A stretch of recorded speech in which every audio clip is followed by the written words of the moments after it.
A man took a 3-day job for $950. He had no idea it would cost him everything he thought he knew about love, and give him the only thing that ever truly mattered. If you've ever believed that the most important moments of your life would announce themselves before they arrived, this story will prove you wrong. Sometimes fate doesn't knock. It just climbs into the back seat of your car, checks its phone, and refuses to make eye contact. Drop a like and tell me what city you're watching from. I want to see how far this story travels.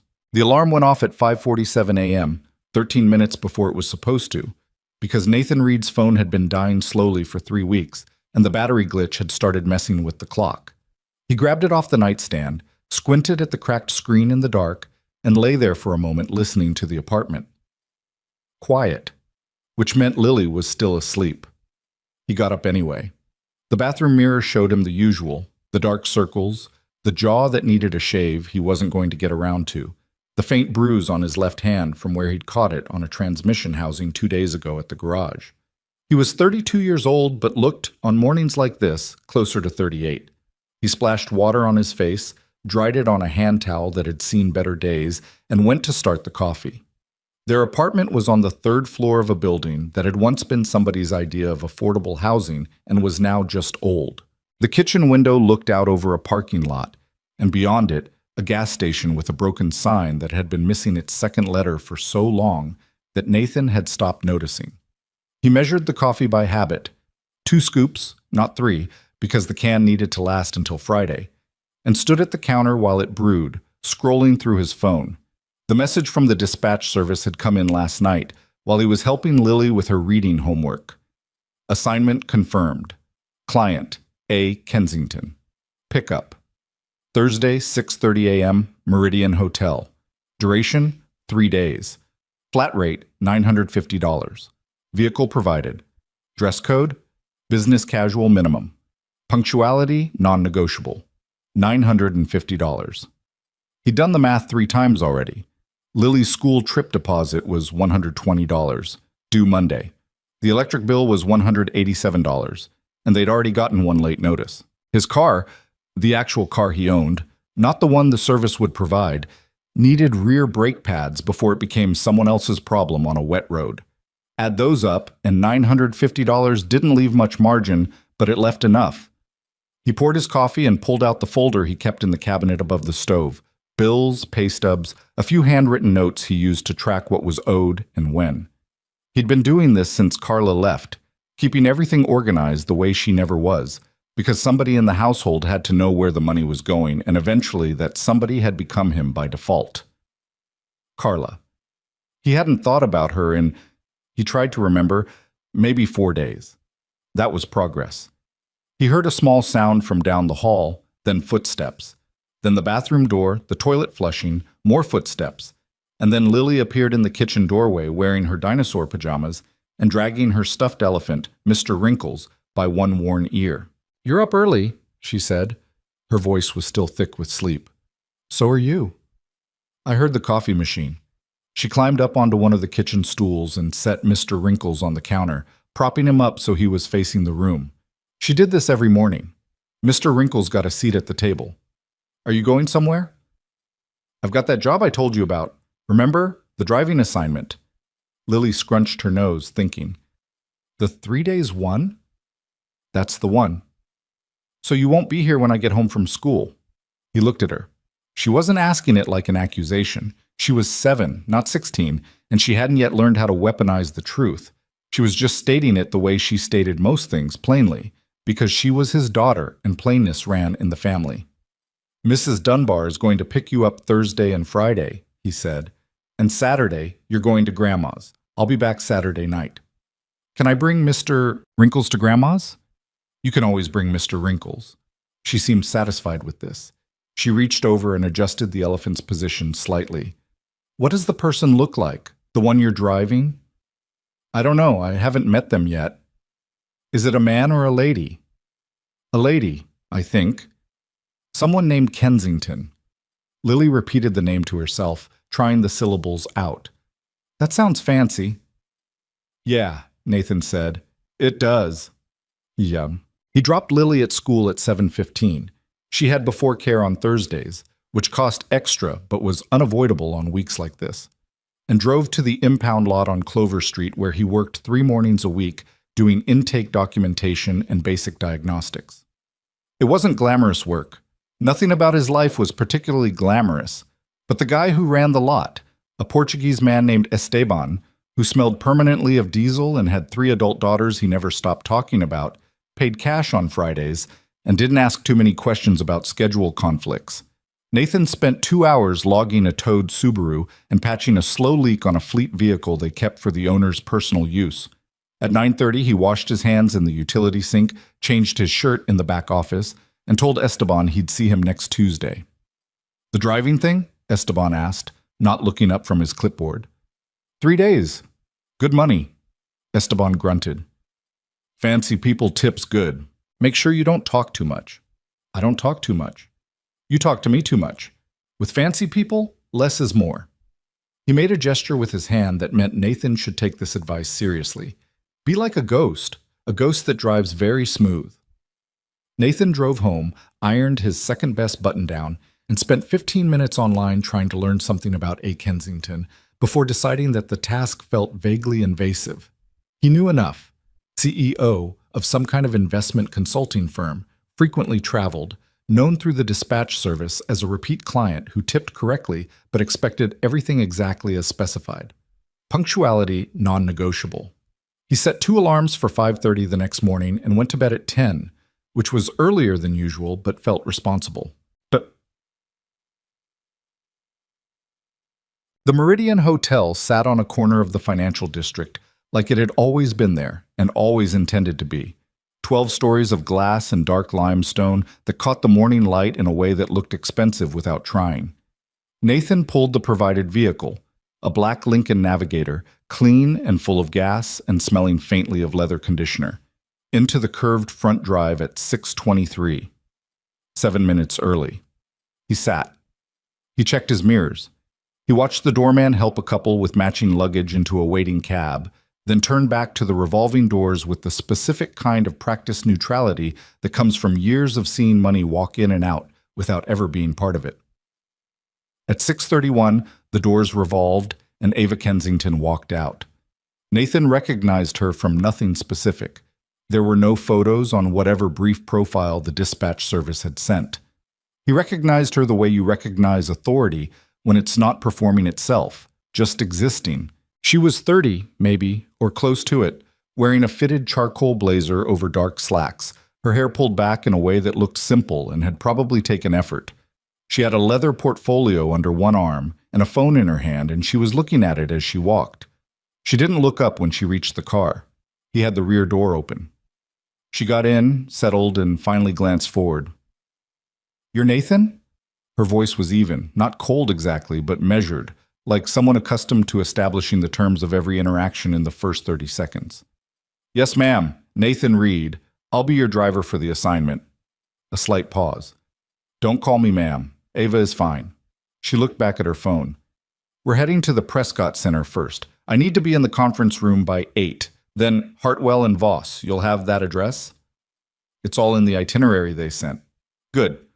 She was typing something. "I'll have calls this morning. I'll try to keep it to one earbud so you can hear me if you need to say something." "Understood." He pulled out of the drive smoothly, checking the mirror once. She was already deep in whatever she was reading, one leg crossed over the other, the portfolio open across her knee. She had a pen in her hand, and she made a small notation on something, then turned the page. He drove. He did not talk.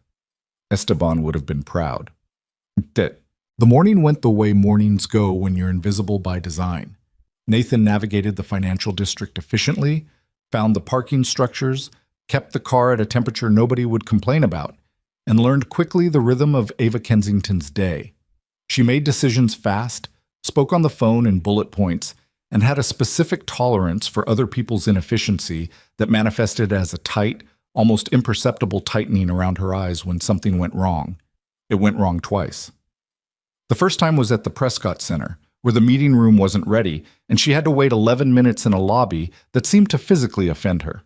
She didn't make a scene. She sat, crossed her ankles, and answered email with the same focused attention she brought to everything else. But when the facilities manager finally came to apologize, she listened to his explanation once and then said simply, "Please make sure this doesn't happen this afternoon." And that was the end of it. The second time was a phone call, late morning, from someone named Marcus. Nathan caught the name because she said it twice in quick succession, like she needed to anchor the conversation before it went somewhere she didn't want. Marcus, I've already reviewed the filing. The issue isn't the timeline, it's the underlying assumption. No, I understand that. But if Brennan's team has already committed to the Q3 projection, then we're building on a number that doesn't account for... No, that's not what I said. I said the assumption is the problem. Her voice didn't rise. That was the notable thing. She didn't get loud when she was frustrated. She got precise, each word clipping shorter, each sentence arriving with less room around it, until there was nowhere for the other person to maneuver. "We'll revisit this at 3, she said finally, and ended the call. Silence in the car for a moment. "The Hartwell building is about 6 minutes from here," Nathan said. "There's construction on 5th, so I'll take Harbor instead." She looked up like she'd briefly forgotten he was there. "Fine, thank you." He drove. She turned back to her portfolio. The first real conversation happened by accident, the way most first real conversations do. It was the afternoon of the first day, and they were between appointments. She'd told him she didn't need to be at the hotel until 5, which left about 90 minutes of unscheduled time. He'd parked in a surface lot near the waterfront, where she'd asked to walk for 30 minutes, and he'd waited by the car with the windows cracked and his phone, rereading a text thread with Mrs. Dunbar about Lily's reading level. "She tested at grade 2.7 this week," Mrs. Dunbar had written. "Huge jump from October. Whatever you're doing at home is working." He'd smiled at that. He was still smiling slightly when Ava came back to the car 14 minutes early, her heels on the pavement, and he straightened up and reached for the door. "I'm fine," she said, waving off the door. She stood a few feet away and looked out at the harbor for a moment. The wind was coming off the water. Her hair moved. "Good walk?" he asked. He wasn't sure why he said it. Habit, maybe, or just the absence of anything more useful. "Short." She paused. "I don't actually like walking. I just read somewhere that 30 minutes of low-intensity movement improves decision-making by something like 18%. He considered this. "Does it work?" "Sometimes. Less when I'm thinking about the thing I'm supposed to be walking away from." She glanced at him, like she'd surprised herself by saying it out loud. Then she looked back at the water. "You were smiling when I came back." "Sorry. I didn't say stop. I just noticed." She tilted her head slightly. "What was it?" He hesitated a half-second. Not because it was private, it was, a little, but because he was trying to gauge whether this was small talk she actually wanted or just something she'd initiated by accident and would prefer he not engage with. She was still looking at him. "My daughter," he said. Her teacher texted. "She had a good reading test this week." Something shifted in Ava's expression, just slightly. "How old?" 7. "What's her name?" "Lily." She repeated it the way his daughter had repeated Kensington, testing it. Then she nodded, once, and said, "You must be proud." "Every day," Nathan said. He said it without thinking about it, and it came out the way true things sometimes do, without decoration, just sitting there in the air between them. Ava looked at him for a moment longer than felt strictly conversational. Then she turned toward the car. "We should head back." "Yes, ma'am. Sorry." "Ava." And there it was, the smallest, almost reluctant curve at the corner of her mouth, gone in an instant. But there. He opened the door and she got in, and he drove her back to the Meridian Hotel, and the day ended the way it had begun, professionally, at a proper distance, everything in its correct place, except that something had shifted slightly, imperceptibly, the way weight shifts before a door swings fully open. The second day was longer. They drove north out of the city in the early morning, heading toward a resort property in the hill country where Ava had 2 back-to-back meetings with a development group that had been, from what Nathan could gather from the one-sided conversations he overheard, consistently failing to deliver on a construction timeline.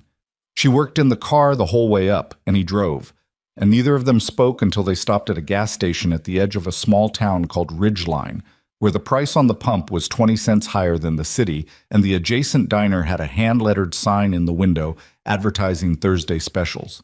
Nathan filled the tank and came back around to find her standing outside the car, leaning against the passenger door with her blazer off, face tilted slightly up toward the sun. It was early, and the light was still at that low-angle quality that makes ordinary things look intentional. "The resort's another 40 minutes, he said. "I know." She didn't open her eyes. "The meetings aren't until 10. We have time." He waited. "Have you eaten?" she asked. He had, actually. Toast at 5:30, peanut butter, Lily's favorite kind because it was the only kind they kept in the house. "I'm fine," he said. "That's not what I asked." He looked at the diner. "I haven't had a meal at a counter in probably 4 years, she said. It wasn't nostalgia exactly. It was more like the statement of a fact she was still deciding what to do with. "My assistant books everything. Hotel restaurants, catered meetings. Everything has a tablecloth." Nathan looked at the diner again. Vinyl stools. A coffee urn that had probably been in continuous use since before either of them was born. A woman visible through the window moving between tables with practiced efficiency. "We could eat at the counter," he said. She looked at him. "You're my driver. You're also a person." Another one of those pauses that he was learning to recognize as her recalibrating. "Is this professional?" "Probably not entirely." She pushed off the car. "I'm paying." "I assumed." The diner was called Maggie's, though whether Maggie was the current owner or a historical one was unclear. They sat at the counter. The woman who'd been visible from outside materialized in front of them within seconds. Her name tag said Donna, and she had the particular energy of someone who had seen 10,000 versions of this exact moment and still found it interesting. "Coffee?" Donna asked. "Please," Nathan said. "Same," said Ava. Donna poured without ceremony and left 2 laminated menus that had seen better decades. Ava looked at hers with the careful attention she brought to everything, which had the effect of making a diner menu look like a significant document. "What's the Eggs Benedict situation like, do you think?" "I'd go scrambled," Nathan said. "Places like this, the yolk timing is either perfect or a disaster, and it's too early to gamble." She considered this seriously. "Experience? 7 years of choosing diners based on which ones Lily won't complain about. You develop instincts." Donna came back and they ordered. Scrambled for both of them, wheat toast, the home fries because they looked like the kind that had been done on a flat top long enough to develop actual edges. The coffee was strong, and not bad. "Tell me about her," Ava said. He looked over. "Lily? You don't have to, but you mentioned her yesterday, and you were smiling again just now when you talked about the diner thing. And I realize I've spent 2 days in close proximity to someone I know essentially nothing about, which is unusual for me. Most people don't ask their drivers personal questions. Most drivers don't offer diner wisdom." She wrapped both hands around her coffee mug. "So, Lily," he told her. It came out the way it usually did when he talked about his daughter. Not linear, not curated, but in the order that felt true, which was to say slightly sideways and with interruptions from his own memory. He told her about the dinosaur obsession that had started at age 4 and showed no signs of concluding. He told her about the reading trouble early on, the letters that kept reversing, the weeks of frustration, Lily sitting at the kitchen table fighting tears over a word she couldn't make sense of, and how they'd found the right tutor and how the breakthrough had come gradually, not all at once, but in increments that he tracked and celebrated privately in a way that probably looked unhinged from the outside.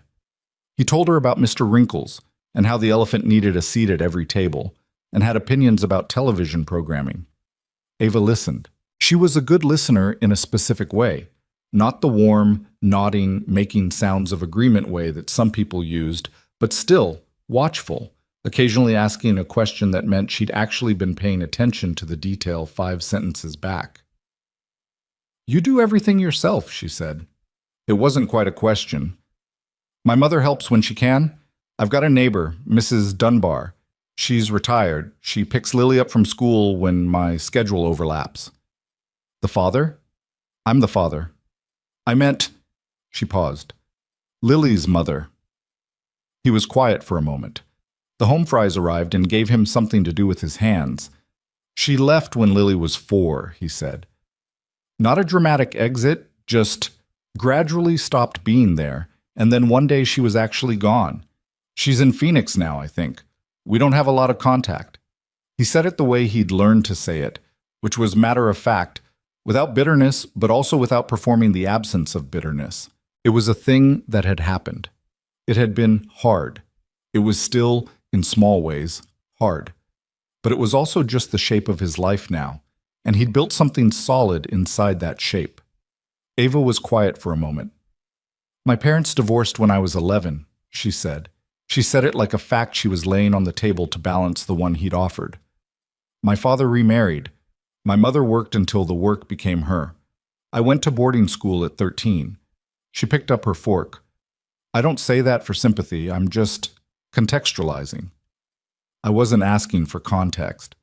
I know. She ate a bite. But you have this way of being completely honest without seeming to try, and it makes it feel strange to be strategic about what I say in return. He looked at her. That's a compliment, she said, though she said it like it had cost her something. I know, he said. They ate. The diner moved around them. A man in a work jacket paying at the register, 2 older women in the corner booth sharing a piece of pie. Donna refilling coffee with the economical motion of someone who'd done it 100,000 times. Outside, the morning was brightening, the quality of the light shifting from that low gold into the harder clarity of the day. When they got up to leave, she paid, as she'd said she would, and didn't make a production of it. Nathan held the door and she walked through, and there was a half second on the sidewalk where neither of them moved toward the car immediately. Thank you, she said. For the eggs recommendation? For talking to me like I'm a person. She said it lightly, but underneath the lightness was something that hadn't been there when she'd walked out of the Meridian Hotel the morning before. Something honest and a little undefended. You are a person, he said. In my professional life, that's not always how it feels. He didn't say anything to that. He just walked to the car and opened her door, and she got in, and they drove the remaining 40 minutes to the resort mostly in silence. But it was a different kind of silence, not the silence of 2 strangers maintaining a necessary distance. Something else, the kind that doesn't need to be filled because it's already comfortable. The storm came in the afternoon of day 2, faster and harder than the forecast had suggested, which was the thing about mountain weather. It had its own opinions about what it was going to do and no real interest in anyone else's schedule. They'd left the resort at 3:15, Ava having emerged from her second meeting with the focused, compressed energy of someone who'd won an argument through persistence rather than volume. She'd gotten in the car without ceremony and spent the first 20 minutes on the phone delivering a summary of outcomes to someone named Rachel. Then put the phone away and watched the hills. Nathan watched the sky. It had been clear when they'd arrived. It was not clear now. The clouds coming in from the northwest had that gray-green density that meant business, and the temperature had dropped 6 degrees in the last half hour. Weather's changing, he said. She looked up from the window. How much? I don't know yet. Could pass through. Could be more. It was more. The rain started as they came down off the first ridge, a light patter that became insistent within 3 minutes and genuinely heavy within 5. Nathan slowed the navigator and turned the wipers to high. The road was 2 lanes, curving, with guardrails on the right side and a steep hillside to the left, and the runoff was already starting to sheet across the asphalt in a way that required attention. Should we stop? Ava asked. There was no alarm in her voice, just assessment. I want to get us down off the ridge first. There's a town about 12 miles down. We can evaluate there. She nodded. She pulled her portfolio onto her lap and then didn't open it, which was the first time he'd seen her not immediately fill idle time with work. He drove carefully, both hands on the wheel, reading the road the way he'd learned to in his early 20s when a mentor at the first garage he'd worked at had told him that a good driver doesn't just see the road in front of him, he sees the road 10 seconds ahead. He watched the curve radii, the drainage patterns, the surface texture changing where the rain had been running longest. 8 miles from the ridge, the car made a sound it shouldn't have made. It wasn't a catastrophic sound. It was more of a muffled thump from somewhere underneath, and then a very slight change in the way the steering responded. Nothing a passenger would notice, but something Nathan felt immediately in his hands. He pulled to the side of the road, which was barely a roadside and more of a narrow gravel shoulder with a wall of wet rock above it. "What happened?" Ava asked. "I'm not sure yet." He put the car in park and left the engine running and the hazards on. "I need to look at it." The rain was significant. He grabbed his jacket from the front seat and got out. It took him 3 minutes in the rain, crouched at the front and then the back of the vehicle, to understand what had happened. A rear control arm mount had given way. A stress fracture in the bracket, probably pre-existing. The rough mountain road, the final insult that had finished it. The wheel wasn't off, but the geometry was wrong, and the car wasn't drivable at speed. Not safely, not on a wet mountain road at dusk. He stood up. He was already thoroughly soaked. He got back in the car. "Well," Ava said, "the rear suspension has a bracket failure. I can't drive it at highway speed. Not safely on this road in this weather." He was dripping on the seat. He tried to be matter-of-fact about this, because she didn't need his frustration on top of the situation. "I'm going to call roadside assistance first. Then I'm going to see what the timeline looks like and figure out options." She looked at him. "Can you fix it?" He considered the question honestly. "I can get it functional enough to drive carefully at low speed if I have the right materials. The bracket failure, the mount has partially separated. If I can brace it and reroute the alignment load, we can get to town." He paused. "The problem is, I don't have what I'd need to do that in the vehicle. I'd need to improvise." She was quiet for a moment. Rain hammered the roof. "The roadside service is going to take how long?" He'd already been running the math. Remote mountain road, peak of a storm, late afternoon.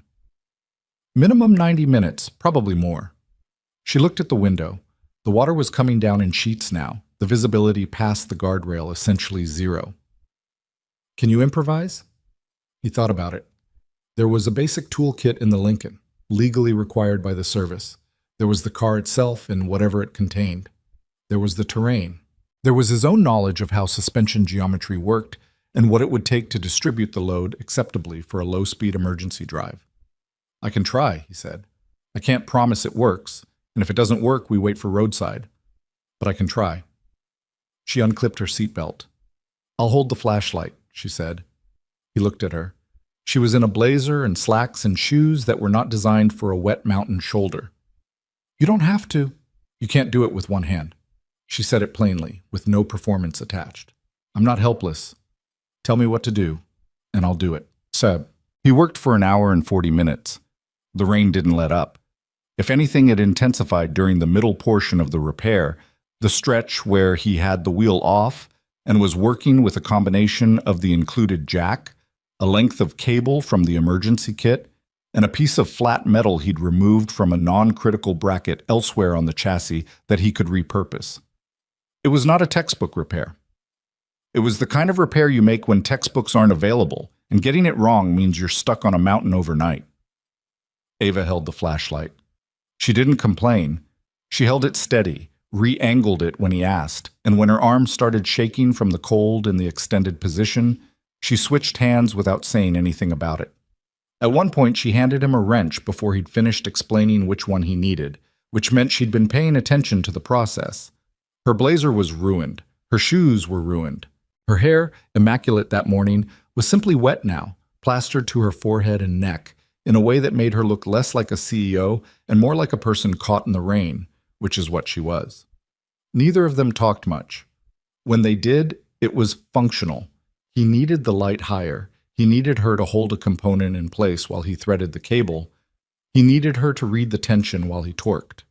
At one point, during a break in the work, while he reevaluated the geometry, she said, "Where did you learn to do this?" "My uncle had a shop in Trenton. I started working there at 15. He lay back under the vehicle. "Hand me the flathead." She found it. "Did you always want to be a mechanic?" "I wanted to be an engineer, mechanical. I had 2 semesters at community college before Lily happened, and the math stopped working out." A pause. "Do you resent it? The way things went?" He thought about this honestly, lying in the rain under a broken car on the side of a mountain. "No," he said. "I used to, a little. When I was tired and the bills were hard and I felt like the life I'd planned had become someone else's. But then Lily does something. She says something, or she figures something out, or she just looks at me the way she looks at me, and the whole math problem changes. The variables are different, and the answer comes out different. He found the point he needed and began working. So no, he said, not anymore. Ava was quiet for a moment. That's an extraordinary thing, she said, to feel that way about your life. He could hear something in her voice that he couldn't quite name. Not envy, or not only envy, more like recognition of a distance, a realization that something existed on the far side of a gap she'd never thought to measure before. He didn't say anything to that. He kept working. At 7:18, they were back in the car. The repair was imperfect, and he knew it and she knew it, and they drove down the mountain at 35 miles an hour with the hazards on, and Nathan reading every curve before it arrived, and it took twice as long as it should have, and neither of them minded. The town at the base was called Haver, population under 3,000, and it had a motel, a diner that was open late, and a gas station with a garage bay where a man named Delroy agreed, for $60 cash and the cost of parts, to look at the car first thing in the morning. Nathan called the dispatch service and explained the situation. They made arrangements. He called Mrs. Dunbar. She was already 2 steps ahead of him. Lily was fine, had done her homework, eaten dinner, and asked whether she could watch 20 more minutes of a nature documentary before bed. Tell her yes, Nathan said. I already did, Mrs. Dunbar said. He and Ava ate at the diner, so real food this time, a full meal, at a booth in the back while the rain continued outside, and the few other patrons were the specific kind of self-contained that comes from living somewhere small and being comfortable with quiet. She'd bought a cheap rain jacket from the motel's small gift shop and changed in the bathroom, and she looked different in it, less armored somehow, more plainly herself. Delroy seems competent, she said. He's got clean tools and an organized bay. That tells you a lot. You read garages the way I read boardrooms. You read people, he said. I just noticed. In the meetings this morning, you weren't listening to what they were saying, you were watching how they said it. She looked at him with something that might have been surprise. Most people don't catch that. Most people aren't driving and paying attention at the same time. He shrugged. Also, you tilt your head slightly to the left when someone says something you don't believe. She touched her head, an involuntary reflex, and then caught herself and let her hand drop and looked at him with an expression that was genuinely unguarded for the first time, not performed openness, just surprised out of her armor. That's unsettling, she said. Sorry. Don't be. She picked up her water glass. It's been a long time since anyone paid that kind of attention. The rain kept coming outside, the booth was warm, the food was simple and good. Nothing memorable, just real. They sat there longer than the meal required, not talking constantly, not filling every moment, but present in a way that was different from professional proximity. Comfortable in the way that only comes when 2 people have done something together that required real trust. Neither of them named it. Neither of them needed to. When they finally walked across the motel parking lot, 2 rooms, opposite ends of the building, professional as the arrangement required, the rain had eased to a fine mist, and the sky had cleared at the edges, and you could see if you looked south the beginning of stars. Nathan, she said. She'd stopped at the door to her room. He turned. She looked at him for a moment like she was deciding whether to say the thing she was thinking or the safe version of it. Thank you, she said, for tonight. I should have checked the vehicle more thoroughly before we... Not for that, she paused. Just... Thank you. He held her look for a moment. Good night, Ava, he said. He went inside. The room was a motel room, which is to say it was generic and clean and faintly sad in the specific way all motel rooms are, and he lay on the bed in the dark and looked at the ceiling and thought about the angle of the flashlight beam in the rain, and how she'd held it steady without being asked, and how she'd said, I'm not helpless with no self-pity and no bravado, just the simple fact of it. He thought about Lily, 7 years old, dinosaurs, and Mr. Wrinkles, and the way she tested words by saying them aloud. He thought about the stars visible at the edge of the clearing sky. Then he closed his eyes and went to sleep. Because the 3rd day was tomorrow, and he still had a job to do. And whatever was happening in the margins of that job would have to sort itself out in its own time. He didn't know yet what it would sort itself into, but he knew, in the way that you know certain things before you have words for them, bone deep and sure, that something had already changed. And he couldn't be certain, lying there in the dark, whether that was something he should be afraid of, or something he'd been waiting for longer than he'd ever admitted to himself. The third day started the way mornings start after nights. You've spent thinking too much, with the particular exhaustion of someone who slept but didn't fully rest, and the awareness, immediate upon waking, that something had shifted in the architecture of ordinary life. Nathan was up at 5:40. Old habit. He lay in the motel bed for a few minutes, staring at the water-stained ceiling, listening to the quiet that follows a storm, that specific washed-out stillness where everything sounds slightly cleaner than it did the day before. Then he got up, splashed water on his face, and went to check on Delroy's progress. The garage bay was already lit when he crossed the parking lot.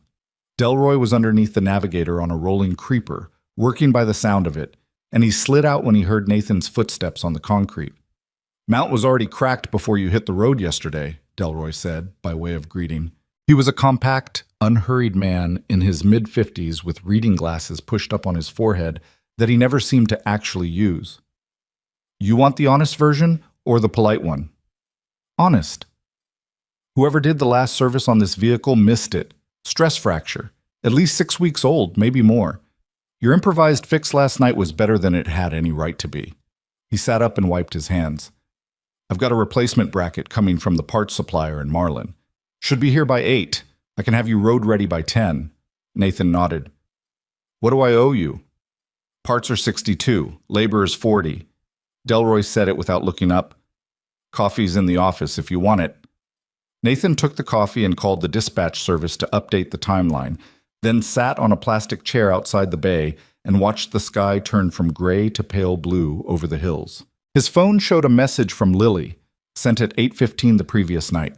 A photo of the nature documentary she'd been watching, a frame-captured image of a slow loris blinking at the camera, captioned in her laborious 7-year-old spelling, "This is you when you are sleepy dad."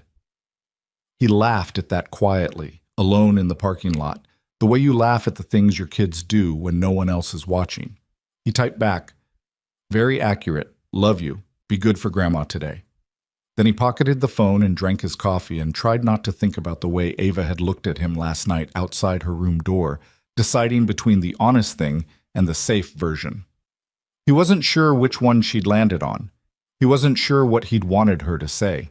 At 7:50, she came across the parking lot toward the garage, dressed for the day, heeled shoes traded for the plain flats she must have had in her bag, the cheap gift shop rain jacket replaced by the blazer she'd had dry cleaned somehow in the 14 hours they'd been in Havre, which struck him as both impossible and completely unsurprising. She stopped beside him. He handed her the extra coffee Delroy's office had yielded. He'd gotten 2, on instinct, without thinking too much about what that meant. She took it. "What's the timeline?" "Road ready by 10. We'll be back in the city by early afternoon." She stood beside him and looked at the hills the same way he'd been looking at them. There were cattle on a far slope, small and dark from this distance, moving slowly through the wet grass. "I called Rachel this morning," she said. "Rescheduled the afternoon meetings. You didn't have to. We're running 4 hours behind."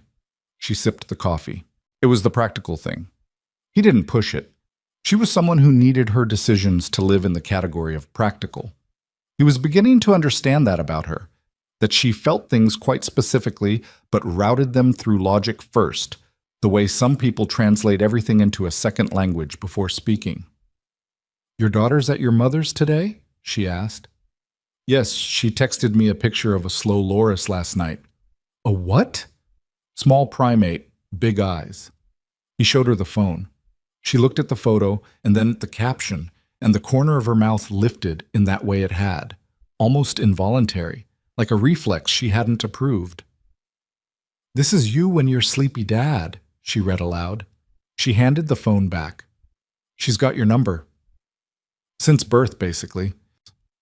Delroy emerged from the bay to ask about a specification, And Nathan went in to look, and when he came back out, Ava was sitting in the plastic chair he'd vacated, both hands around her coffee, watching the cattle on the hill. She looked, in that moment, like someone who'd briefly forgotten to look like anything in particular. He sat on the low concrete wall beside the bay entrance and didn't interrupt it. After a while, she said without looking at him, "Do you know what I spent last Saturday doing?" "No." "I spent 11 hours in my apartment reviewing a due diligence report for an acquisition that ultimately I'm going to recommend we pass on." She paused. "And Sunday I had brunch with my CFO and his wife, which lasted 2 hours and felt like a performance review in formal wear." He didn't say anything. He sensed she wasn't finished. "I don't remember the last Saturday I spent doing something that wasn't related to the company in some way." She said it matter-of-factly, not asking for anything. "I'm telling you that not because it's tragic, just I keep thinking about what you said last night, about the variables changing.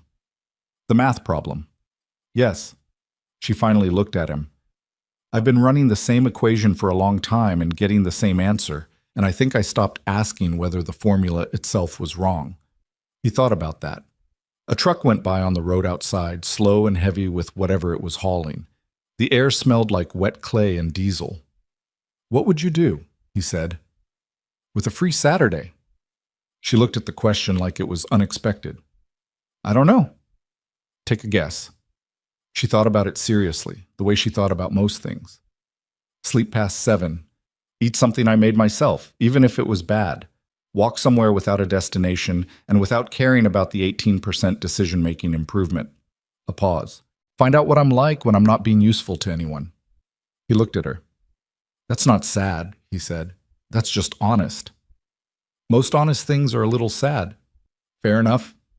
Delroy's parts arrived at 8:12, and by 9:45 the Navigator was lifted off the jack and road-tested down the main street of Haver and back, Delroy confirming the geometry with a brevity that suggested he didn't believe in wasting words on things that were working the way they should. Nathan paid him in cash. The service would reimburse it. And Delroy accepted with a handshake and the observation that the original improvised cable solution had shown creative thinking, which coming from Delroy was clearly the equivalent of a standing ovation. They loaded back into the car and headed south, back toward the city.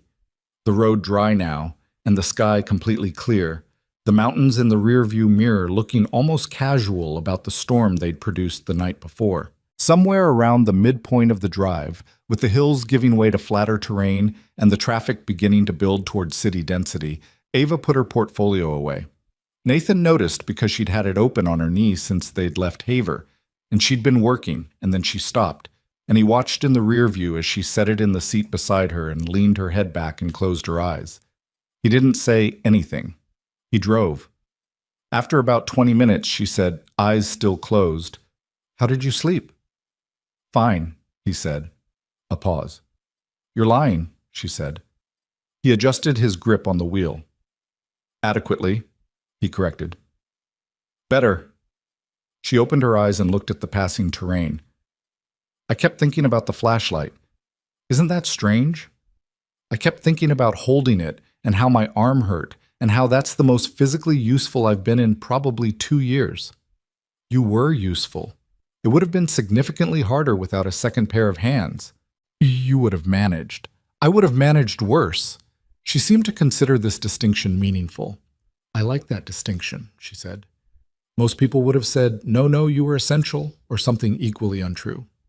You weren't essential. You were genuinely helpful. That's actually better because it means you made a choice to be, rather than just being necessary by default. She turned her head and looked at the back of his. He could feel it. "You think about things in a particular way," she said. "Occupational hazard of long drives." "No, I mean," she paused. "You think about the difference between things, between what's true and what's the convenient version, between what's helpful and what's essential. Most people blur those. Most people find it easier. Don't you?" He thought about it. "No," he said finally. "I've got a 7-year-old who asks clarifying questions. You learn not to blur things around a kid who will immediately notice when you do." She was quiet for a moment. "What does she ask about?" "Everything." He changed lanes around a slow truck. Last week she asked me why the sky is blue, and when I explained it, she asked why I thought the light chose to scatter that color and not a different one. And when I told her light doesn't make choices, she looked at me like I'd said something profoundly disappointing. Ava made a sound. Not quite a laugh, more like the sound a laugh would make if it was surprised to find itself happening. She sounds like someone worth knowing, she said. He looked in the rearview mirror just briefly. She is, he said. She's the best person I've ever known. And I'm not saying that as a dad. I'm saying it as someone who's met a lot of people. The city emerged gradually ahead of them, the skyline assembling itself piece by piece over the flat approach. And Nathan felt the assignment ending the way you feel the last chapter of something arriving. Not with drama, but with the specific weight of things coming to a close. They didn't talk much for the last 30 minutes.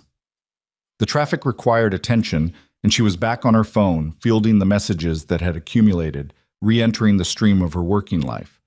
But there was something different about even this silence. It wasn't the silence from the first morning.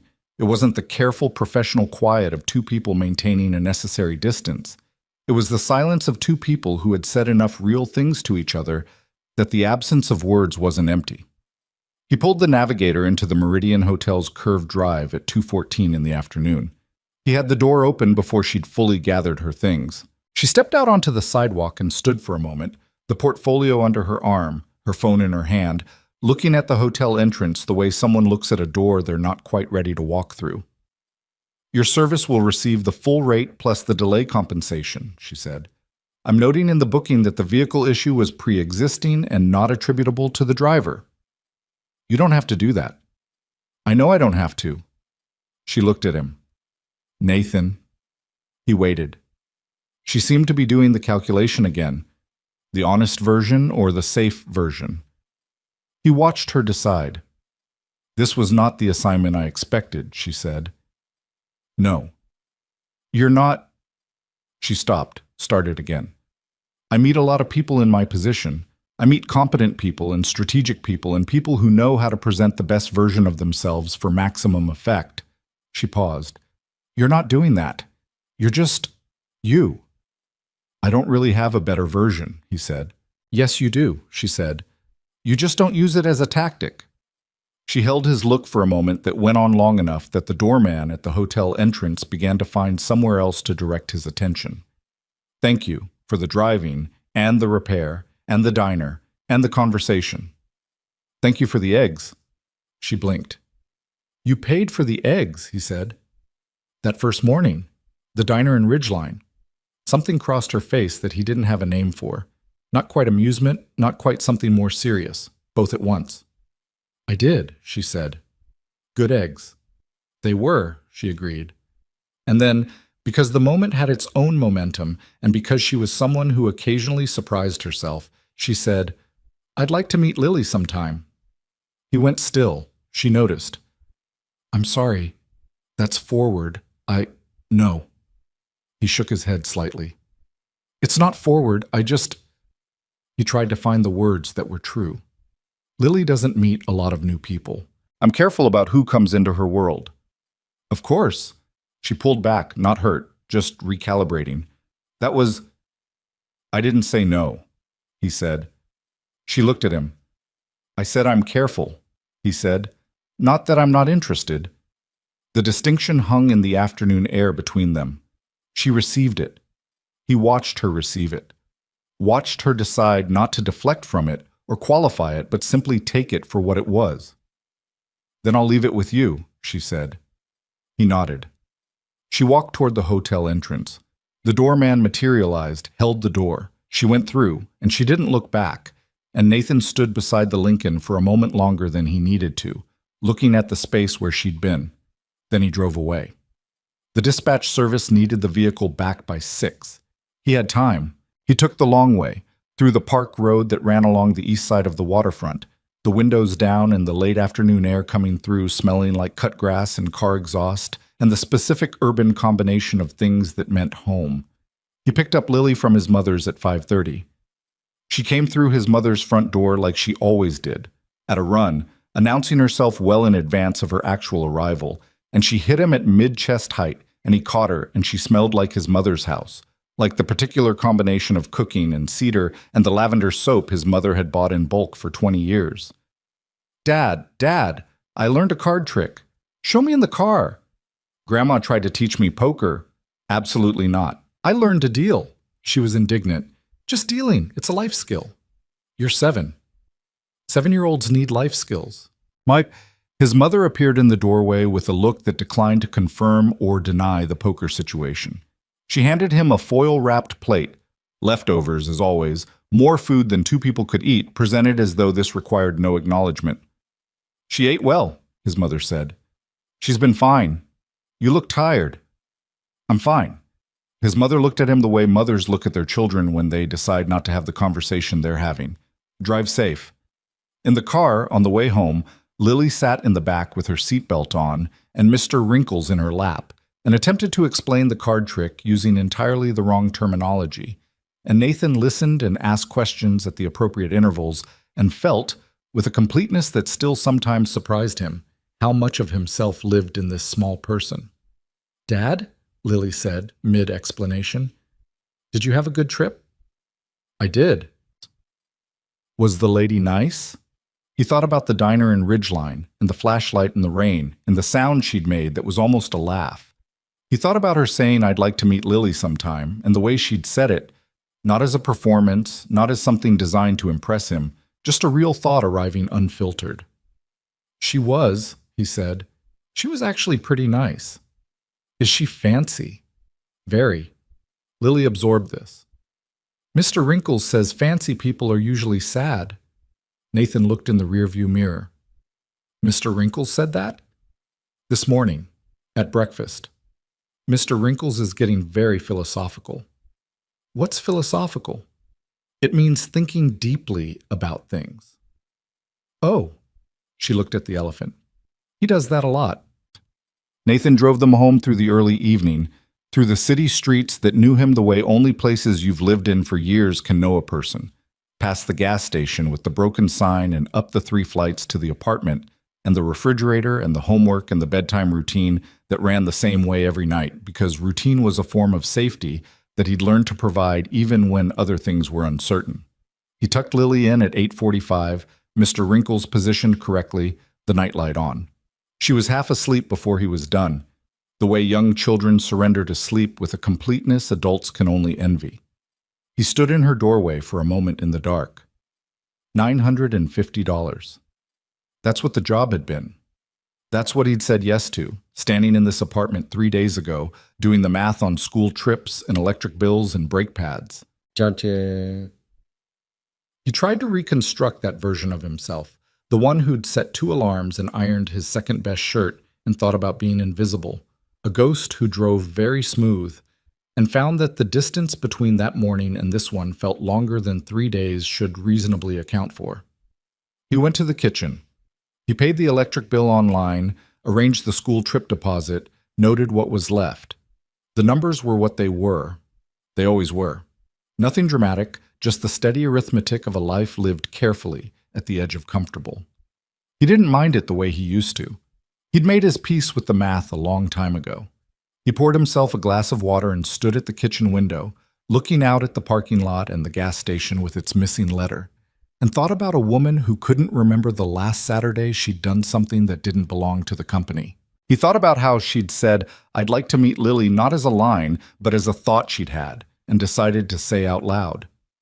He thought about what it would mean to let that happen, what it would mean to let anyone new into the careful, calibrated world he'd built around his daughter and himself. The risk of it. Not just for him, that part he could manage, but for Lily, who loved without reservation the way 7-year-olds do, who would attach and trust and need, and who would not understand, not in any way that wouldn't leave a mark, what it meant to lose someone who'd entered that space and then left. He was careful for a reason. He'd been careful for 3 years for a reason. He finished his water and rinsed the glass and set it in the drying rack. His phone sat on the counter. No messages. Nothing from Ava Kensington, which made sense. They had no ongoing arrangement. The assignment was complete. The professional relationship had concluded at the Meridian Hotel's front entrance with an exchange of sufficient ambiguity that either of them could choose to let it be exactly what it appeared to be on the surface, a 3-day job, professionally handled, with an unexpected storm and a repaired suspension and a couple of honest conversations along the way. That was the safe version. He picked up his phone, put it back down. He went to bed. He didn't sleep immediately. He lay in the dark and listened to the apartment settle around him, the ambient sounds of the building, pipes, someone's television through the ceiling, the distant complaint of the elevator, and let his mind do what minds do when they're not fully controlled, which is wander toward the thing they've been trying not to look at directly. He thought, she's 30. She runs a company. She lives in a world where tablecloths are standard and assistants book everything, and Saturdays are something that happen to other people. He thought, she held a flashlight in a rainstorm for an hour and 40 minutes without complaining about her shoes. He thought about the way she'd said, "You're not doing that. You're just you," and how that had landed somewhere deep and quiet in him, like a key fitting a lock he hadn't known was there. He thought about Lily asking whether the lady was nice. He thought about Mr. Wrinkles and his theory about fancy people. And then, somewhere between thought and sleep, he let himself admit, quietly, privately, with no audience and no consequence, that he was going to think about this for a long time. That it wasn't going to resolve itself cleanly into the category of a job that was over. That something had started in the margins of a 3-day professional arrangement. Something that had not, when the car pulled away from the Meridian Hotel, actually ended. He didn't know what to do with that. He wasn't sure he needed to know yet, but he was done pretending he didn't feel it. The apartment was quiet.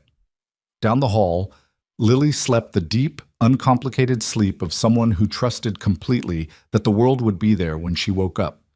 Nathan had built that trust, one careful day at a time, and he would not do anything to endanger it. Whatever came next would have to prove itself.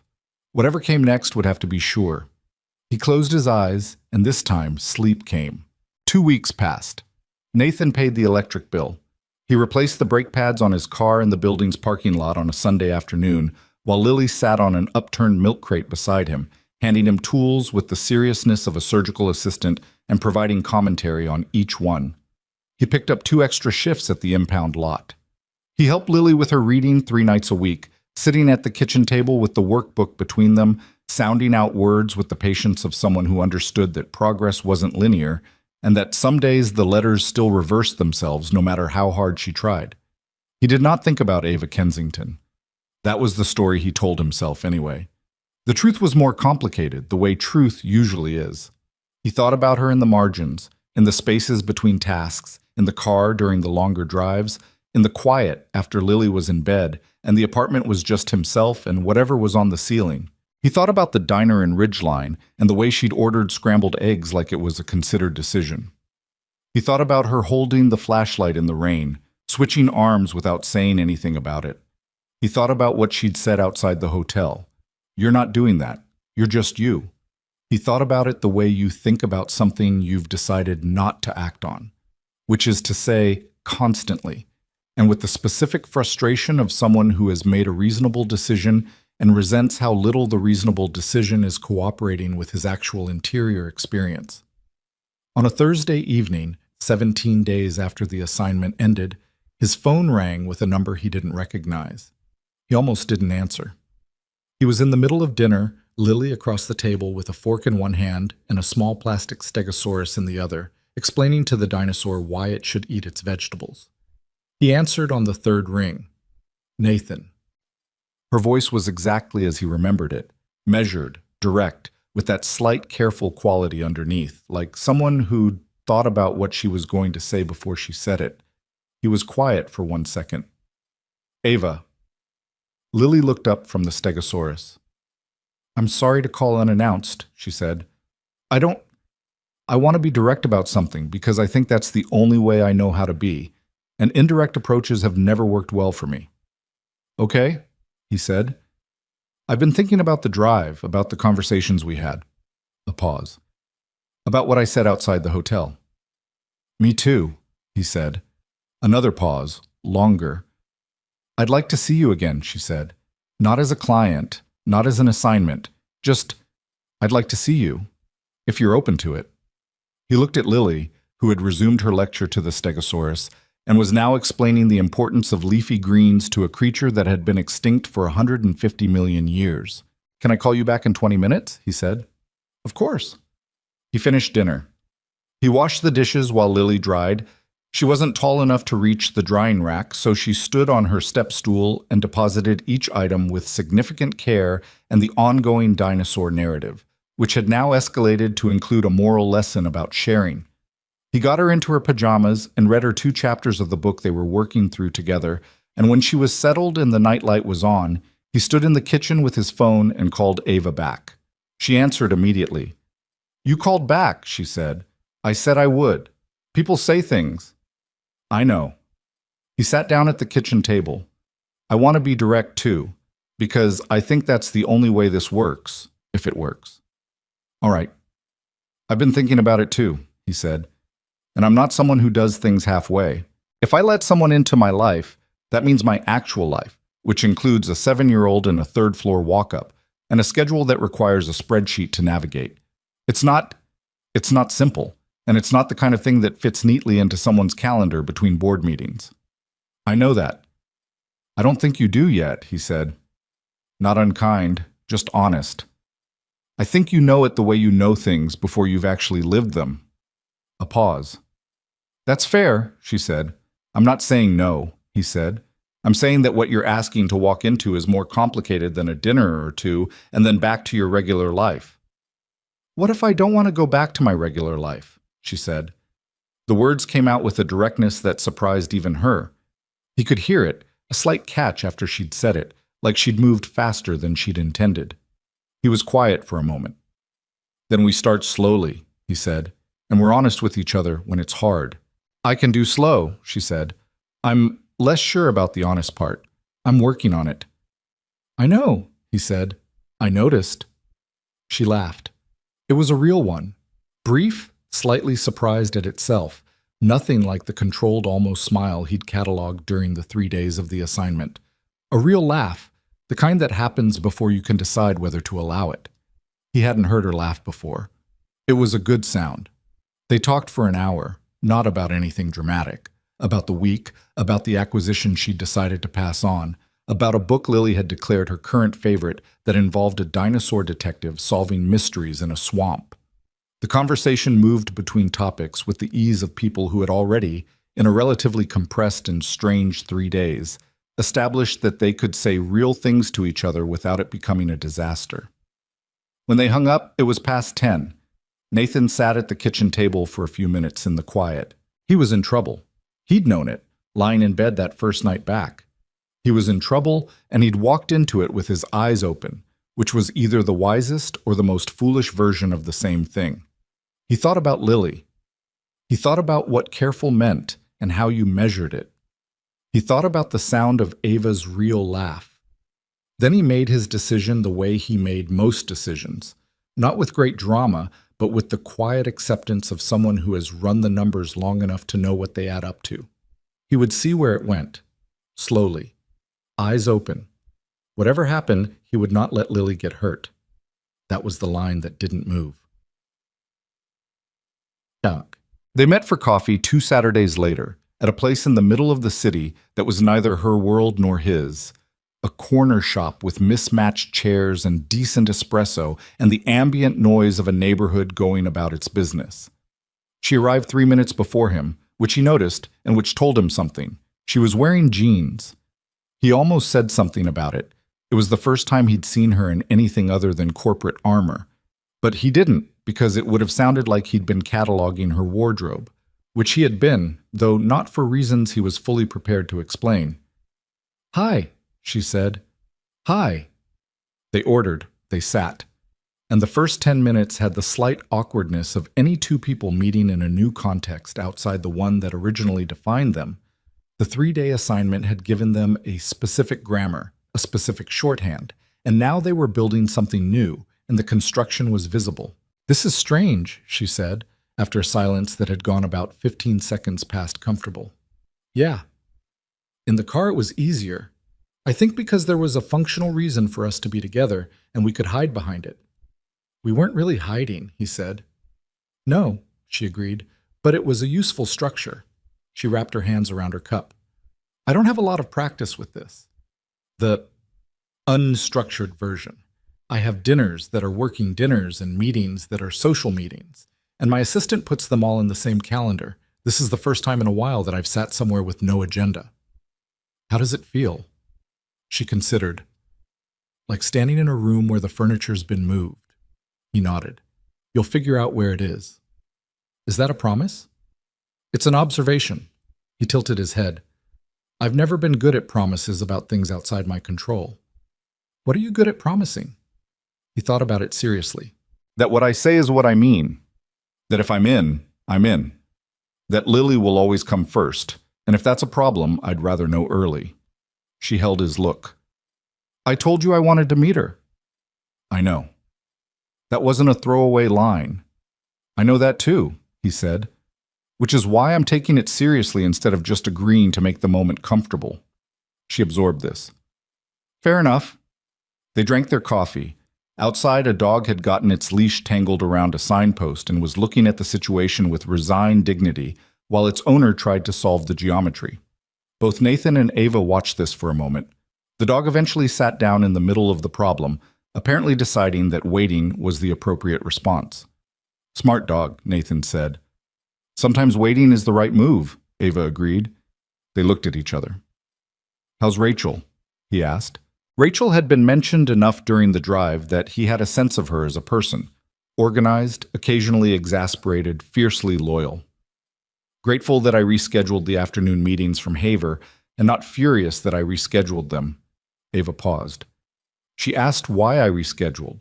I told her the vehicle had a mechanical issue. That's true. It's the part that is true. She turned her cup on the table. She also asked why I looked different when I came back. Different how? She said, and I'm quoting, like someone actually talked to you instead of at you for 2 days. She paused. Rachel's been my assistant for 6 years. She notices things. What did you tell her? I told her the driver was interesting. He raised an eyebrow. Interesting. I was being restrained. She met his look.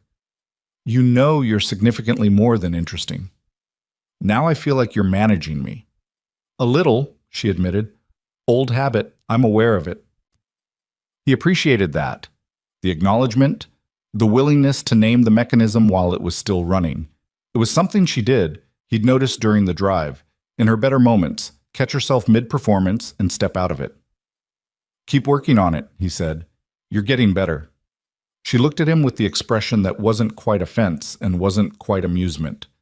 You are the only person on earth who talks to me like this. Is that bad? She thought about it. No, she said. It's deeply uncomfortable and probably good for me. They stayed for another hour. By the end of it, the strangeness had dissolved the way strangeness usually does when two people stop trying to manage it. It just passed through of its own accord, leaving something more ordinary and more real in its place. She walked with him toward the parking garage where he'd left his car, the one with the new brake pads, the one with the car seat in the back, even though Lily was technically a little old for it and had opinions about this. At the garage entrance, they stopped. I want to meet Lily, she said. When you're ready, not before. I know. I mean it, Nathan. I'm not going to push on this. He looked at her for a moment. The afternoon light was doing something to the street that made everything look slightly more significant than it probably was. And he tried to account for that. Tried to see past the good lighting to the actual substance of who was standing in front of him. He saw someone who was trying, who was showing up in jeans on a Saturday without an agenda, who had held a flashlight in the rain for an hour and 40 minutes and not said a word about her shoes, who laughed when she forgot not to. 2 weeks, he said. Let us do this a few more times first, and then, I'll introduce you to Lily. Something moved in her face, quiet and genuine. Okay, she said. He told Lily on a Wednesday night after dinner, during the portion of the evening he privately thought of as the honest hour, when she was fed and not yet tired enough to be emotional, when the defenses of a long school day had dropped and she was just herself. You remember the lady I told you about? He said. From the driving job. Lily looked up from her coloring book. The fancy one. Yes. Kensington. she said. She'd retained the name. Her name is Ava, he said. I've been seeing her a few times, just talking, and I was wondering how you'd feel about meeting her sometime. Lily considered this with the full solemnity she brought to important matters. She colored in 3 more scales on whatever dinosaur she was working on before responding. Is she your girlfriend? She asked. She's my friend, he said carefully. Lily gave him the look. She had a specific look for when adults were being technically accurate in a way that missed the point, and she deployed it now with the precision of a 7-year-old who had been paying close attention to the world. Dad, she said. What? You don't get coffee with your friends. You get coffee from the machine in the kitchen. He opened his mouth and closed it again. Mrs. Dunbar says you need people in your life, Lily continued, returning to her coloring. She says you work too hard and you're lonely and you need to get out more. Mrs. Dunbar said that? She says it to Grandma too. They think I'm not listening. She selected a different crayon. I'm always listening. He sat with this for a moment. So, he said, would you be okay with meeting her? Lily colored for another moment. Is she nice? She asked. Actually nice, not just nice to you because you're the dad. He thought about the slow Loris photo, and the counter at Maggie's diner, and the laugh that happened before she decided whether to allow it. Actually nice, he said. Lily put her crayon down and looked at him with the directness that still, after 7 years, occasionally startled him. Okay, she said, but Mr. Wrinkles has to meet her too. That's completely reasonable. And if she's mean to Mr. Wrinkles, she won't be. Lily picked up her crayon again, the matter apparently settled. Saturday? She said. Maybe the Saturday after. Fine, she said, with the tone of someone granting a minor concession. He texted Ava that night. She said yes. 2 Saturdays from now. Lunch at the apartment. The response came back in 4 minutes. I'll be there. What does she like to eat? He stared at that question for a moment, not the question itself, the fact that it was the first question. Not what should I bring, or is there somewhere easier, or maybe a restaurant would be better. Just, what does she like to eat? He typed back.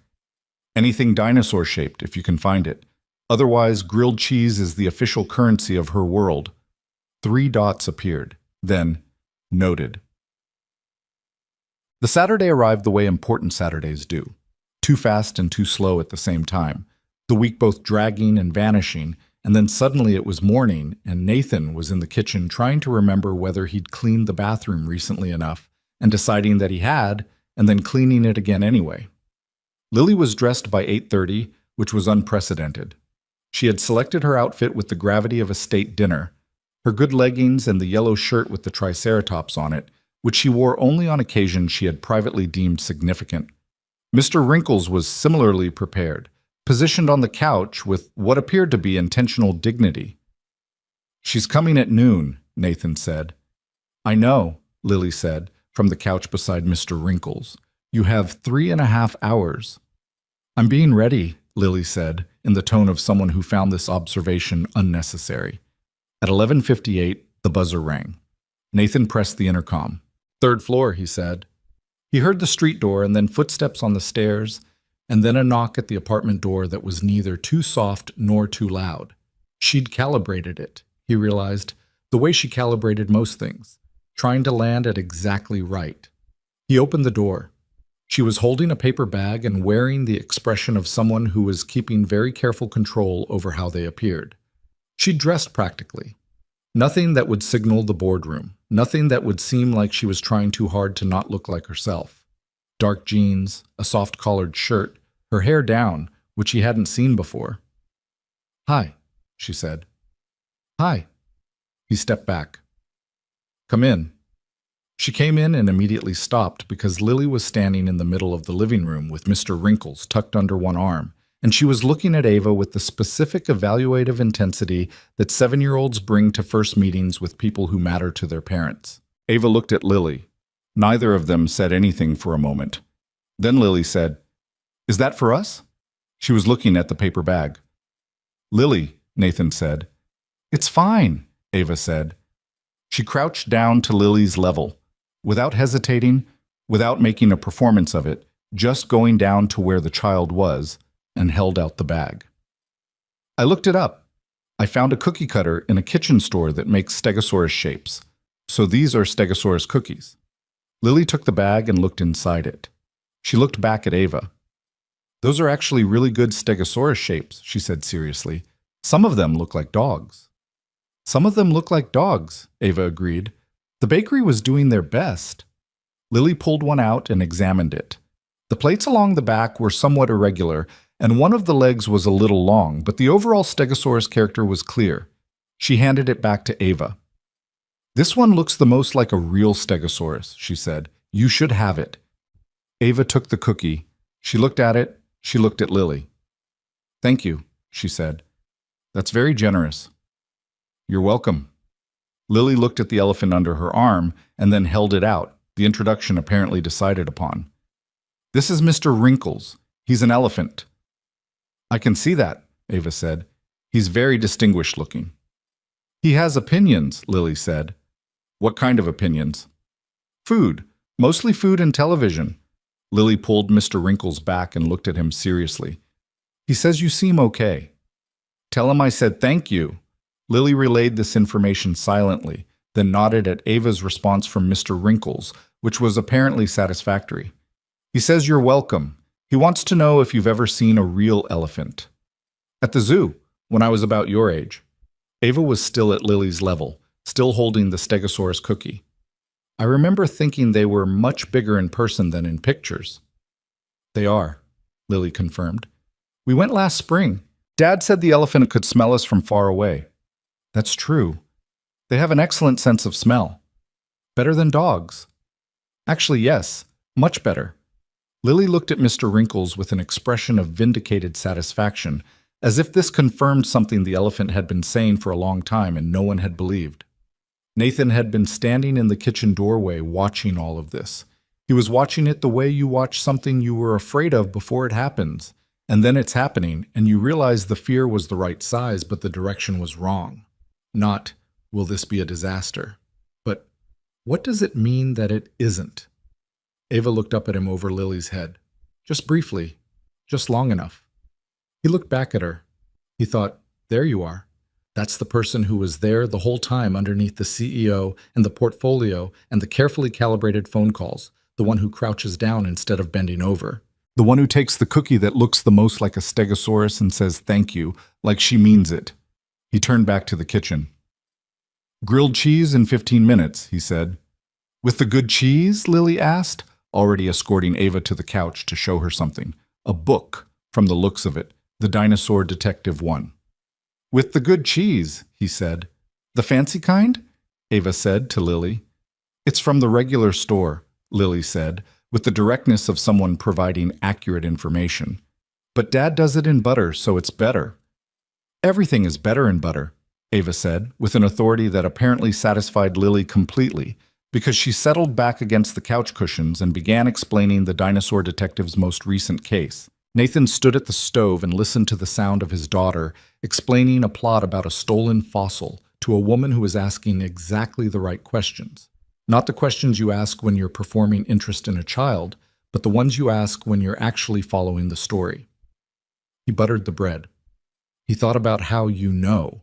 Not just that you feel something, but that it's real, that it's the kind of thing that holds up under the weight of actual life, under brake pads and electric bills and third-floor walk-ups, and 7-year-olds with strong opinions about Stegosaurus cookies. He didn't have the full answer yet. He knew that. But he was paying attention, and what he saw, from where he stood at the kitchen stove, was a woman who was not performing anything, who was sitting on a second-hand couch in a small apartment, holding a slightly irregular Stegosaurus cookie, listening to a child explain a dinosaur mystery with the look of someone who had found an unexpected thing and recognized it for what it was. That was enough, for now. That was more than enough. He put the sandwiches in the pan and listened to the butter sizzle and waited for the good cheese to melt, and the afternoon stretched out ahead of them, ordinary and new and entirely unscripted, which was the most honest version of any beginning he could have asked for. It was when Ava finally confessed it, not that evening, but 2 weeks later, on a different afternoon when Lily was at his mother's, and it was just the two of them walking along the waterfront, that the air between them changed permanently.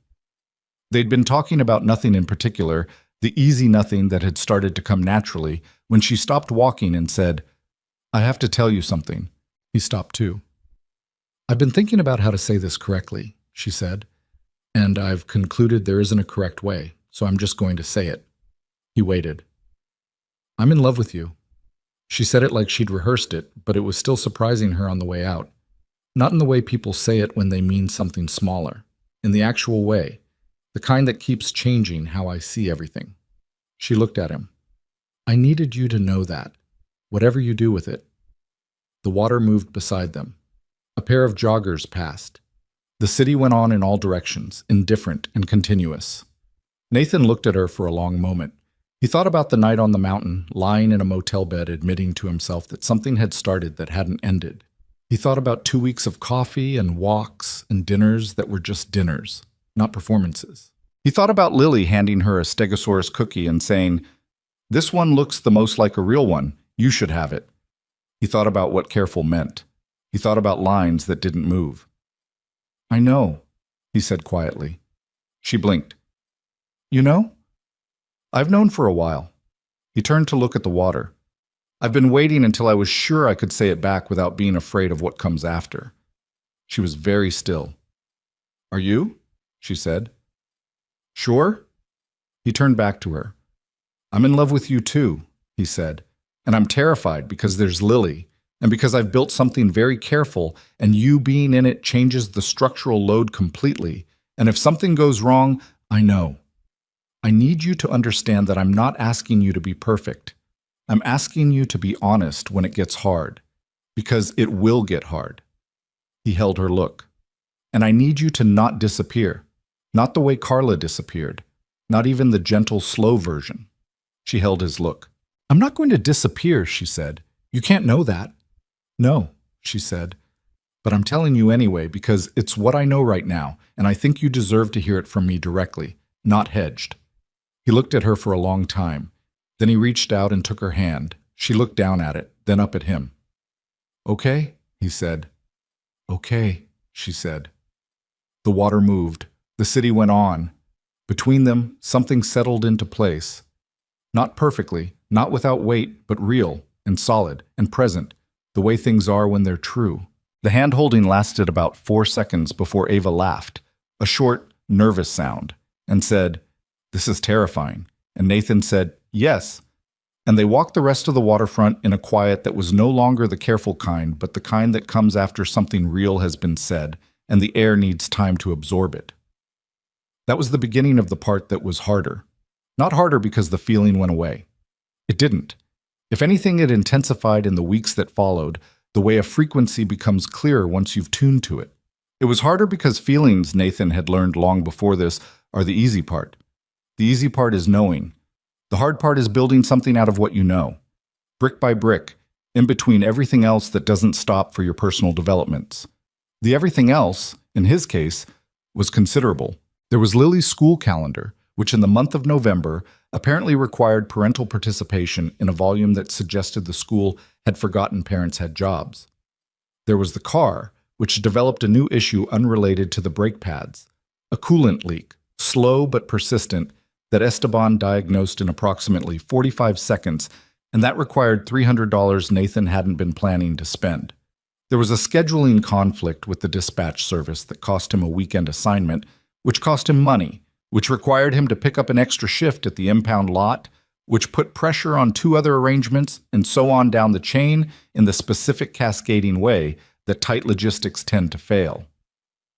Ava had her own version of complicated, which was different in its particulars, but not, it turned out, in its essential texture. She called him on a Wednesday night in mid-November, late, after Lily was in bed. He could hear something in her voice before she said anything specific. A compression. The sound of someone who had been managing something difficult all day and was now at the end of managing it. "Bad day?" he said. "Spectacular day," she said, in the tone that meant the opposite. "Marcus resigned." "Which would be fine. Marcus has been a problem for 8 months, and I've been maneuvering toward his exit for 6 of them. But he resigned in the middle of a client call, which means the client heard it, And now I'm dealing with the client fallout and a board that wants an emergency call Thursday and a PR situation that Rachel is holding together with what I'm pretty sure is pure personal force of will. That's a lot. I haven't eaten since 11. A pause. I keep thinking about the grilled cheese. He smiled despite himself. The regular store cheese. With the butter. He could hear her settling somewhere. A couch, maybe? Shoes coming off? How was your day? Coolant leak? $300? Lily has a school presentation Thursday that I found out about this morning when I saw the reminder note in her backpack, which she has apparently been using as a filing system. What's the presentation on? Prehistoric marine reptiles. A pause. She's branching out from land dinosaurs. She's diversifying her portfolio, apparently. Ava made the sound that was her real laugh. He'd been collecting examples of it since the first time he'd heard it, cataloging the specific triggers, because each one was different, and all of them were real. Does she need help? Ava said. She has opinions about how it should go. I'm functioning as technical support. What does technical support mean in this context? It means I found 3 library books, and I'm not allowed to suggest anything because she already knows what she wants to say, and I'm undermining her creative vision. Ava laughed again. She's 7. She is a fully formed person who happens to also be 7. He stretched out in the kitchen chair. How's the board call going to go? The pause that followed was the calculating kind. Manageable. The board is going to be theatrical, and I'm going to be calm, and then they'll run out of theatrical, and we'll get to the actual problem, which I can solve. She said it not with arrogance, but with the particular confidence of someone who knows her own specific competencies. I've done this before. Then it'll be okay. Yes, she said. It will. Another pause. Nathan. Yeah. Thank you for answering.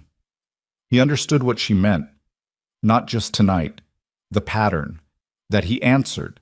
That when she called, he picked up. And when she talked, he listened. And when it was bad, he didn't try to fix it or manage it away, but just stayed in it with her, which was the thing she'd had the least of. That's not something you need to thank me for, he said. I know, I'm still thanking you. All right. They stayed on the phone for another 40 minutes after that, not talking constantly, not filling every silence, just occasionally. It was the thing they'd developed, the comfortable presence of the other person in the phone, not demanding anything, just there. He did the dishes. She apparently did something with a report, based on the occasional keyboard sounds. At some point she said, "The marine reptile angle is smart. The visuals will be better," apropos of nothing. And he said, "I'll tell her you think so." And she said, "Don't. She'll know you called me." And he said, "She already knows." And there was a pause, and then Ava said, "Oh," in a tone that meant she was adjusting to something. "She's 7, he said. "She's not 11. She doesn't have a complex architecture about it. She just knows you're around, and she seems to think that's okay. She said something? She asked if you were coming to Thanksgiving." A longer pause. "That's..." She stopped. "What did you say?" "I said I'd ask you." The silence this time was different. He could feel her in it, feeling the weight of the question, which was not just a dinner invitation, but something considerably larger. The crossing of a threshold. The place where something that had been carefully incremental became suddenly a lot more real. "Nathan," she said carefully, "if I come to Thanksgiving, I know. That's a family thing. I know what Thanksgiving is, Ava. I'm saying..." She stopped again. He waited. "I don't want to take something lightly that isn't liked." "I know," he said. "That's why I'm asking instead of assuming." She was quiet for a moment, then, "Would your mother be there?" "Yes." "Would she..." "My mother is going to like you," he said. "She's going to like you more than me for the first 2 hours, and it's going to be embarrassing." "How do you know that?" "Because you remind me of her in exactly the ways she finds flattering." He paused. "And because I told her about you and she said," and I'm quoting, "finally." Another silence. Then Ava said, "She said finally?" "She has opinions about my social life." "Apparently." He could hear something in her voice, Not quite vulnerability, but the place adjacent to it. The place where someone stands when they're about to let something matter that they'd been keeping at arm's length. Okay, she said. Okay, yes. I'll come to Thanksgiving. Good. What do I bring? Wine, he said, and anything you want. My mother will tell you you didn't have to and then be delighted by whatever you brought. I can work with that. He smiled at the ceiling. Go eat something, he said. The Marcus situation will still be there tomorrow.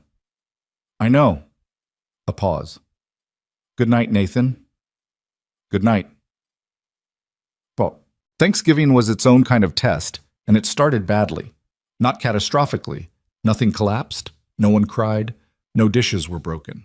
But his mother's apartment was smaller than anyone remembered, and his Aunt Patricia arrived 40 minutes early with her husband Gerald and their adult son Derek, who worked in insurance and had a specific talent for asking questions that sounded like conversation but were actually interrogation. And Lily had been wound tight all morning from excitement and had peaked at 11 a.m. and was now, by noon, hovering in the volatile territory between overstimulated and overtired. Ava arrived at 12:15, exactly when she said she would, with 2 bottles of wine and a pie from a bakery that was clearly not an ordinary bakery and that his mother received with the delight he'd predicted and the disclaimer he'd predicted. You didn't have to, his mother said. I wanted to, Ava said. His mother looked at her for approximately 3 seconds and then looked at Nathan with an expression that said, clearly and without words, yes, this one, keep this one. Nathan introduced her around. Patricia was warm and immediate, the way Patricia was about everything. Gerald shook her hand and mentioned the stock market, because Gerald mentioned the stock market with everyone. Derek looked at her with the particular alertness of someone who had recognized her name and was assembling contextual information. Kensington, Derek said. Meridian Capital, Kensington? That's me, she said pleasantly, without elaborating. I follow your firm's quarterly notes. He straightened slightly. The Brennan call last year. The position you took on. Can we talk about it after dinner? She said. I'm trying to take a day off. She said it without edge, without the corporate precision she used to shut down conversations she found unproductive. Just, not today. Derek blinked and nodded, and the conversation moved on. And Nathan, who had been watching from across the room, felt something ease in his chest. Lily had been hovering near Ava since she'd arrived, caught between wanting to be close and the pride of a 7-year-old who didn't want to seem too eager. She'd planted herself on the arm of the couch nearest to where Ava was standing, and she was holding Mr. Wrinkles and watching with the patience of a naturalist observing something in the wild. Ava noticed. She'd been noticing since she walked in. At a natural pause in the adult conversation, she turned to Lily and said, How did the marine reptile presentation go? Lily's face changed entirely. I got to bring pictures, she said. I found a Kronosaurus in one of the library books, and Mrs. Pedersen said it was the best primary source material she'd seen all semester. What's a Kronosaurus? Lily's expression shifted into the gear she reserved for explaining things to people who needed educating. She set Mr. Wrinkles on the couch cushion, slid down from the arm, and began talking. And Ava sat down on the couch beside Mr. Wrinkles and listened with the same quality of attention she'd given the dinosaur detective Mystery. Really listening, tracking the thread, asking the question that was 3 sentences back, and Lily's whole body relaxed the way a 7-year-old's body relaxes when an adult is taking her seriously. Nathan's mother appeared at his shoulder. Don't blow this, she said quietly. Thanks, Mom. I mean it. She's not what I expected. What did you expect? His mother considered. Someone who was trying harder to impress us. He looked at Ava on the couch, who had apparently been recruited to hold Mr. Wrinkles while Lily used both hands to demonstrate the jaw span of a Kronosaurus. She's not trying to impress anyone, he said. His mother patted his arm once and went back to the kitchen. The hard conversation happened in January. Not one hard conversation. That would have been easier. It was a series of them, spread across 3 weeks, arriving without warning in the middle of otherwise ordinary exchanges. The kind of conversations you have when a relationship moves past the early phase, past the period where both people are still being careful, and into the territory where the real friction is. The first one was about time. He'd had a week where 3 things went wrong in rapid succession. The coolant issue had required a second visit to the shop, Lily had a stomach bug that kept her home from school 2 days, and an assignment he'd been counting on through the dispatch service was canceled at the last minute by the client. He was tired and running short on margin in every direction, and Ava had suggested they spend Saturday evening together, and he'd agreed, and then Saturday afternoon he'd had to cancel because the second shop visit had run 4 hours instead of 2, and he still had to get groceries, and Lily needed a bath, and he had nothing left. He texted her at 4:30. "I can't tonight. Car situation ran long. I'm sorry." The response came quickly. "Okay, tomorrow?" He didn't have tomorrow either. He didn't have the bandwidth to explain why in a text, and he didn't have the energy for the phone call that would do it properly, and so he said maybe, "I'll let you know," which was the wrong thing, and he knew it when he sent it. She called Sunday morning. "I'm not angry," she said, as her opening, which was the sentence of someone who was at least a little angry. "I know I handled Friday badly," he said. "You handled it fine. The cancellation was fine. The maybe I'll let you know was..." A pause.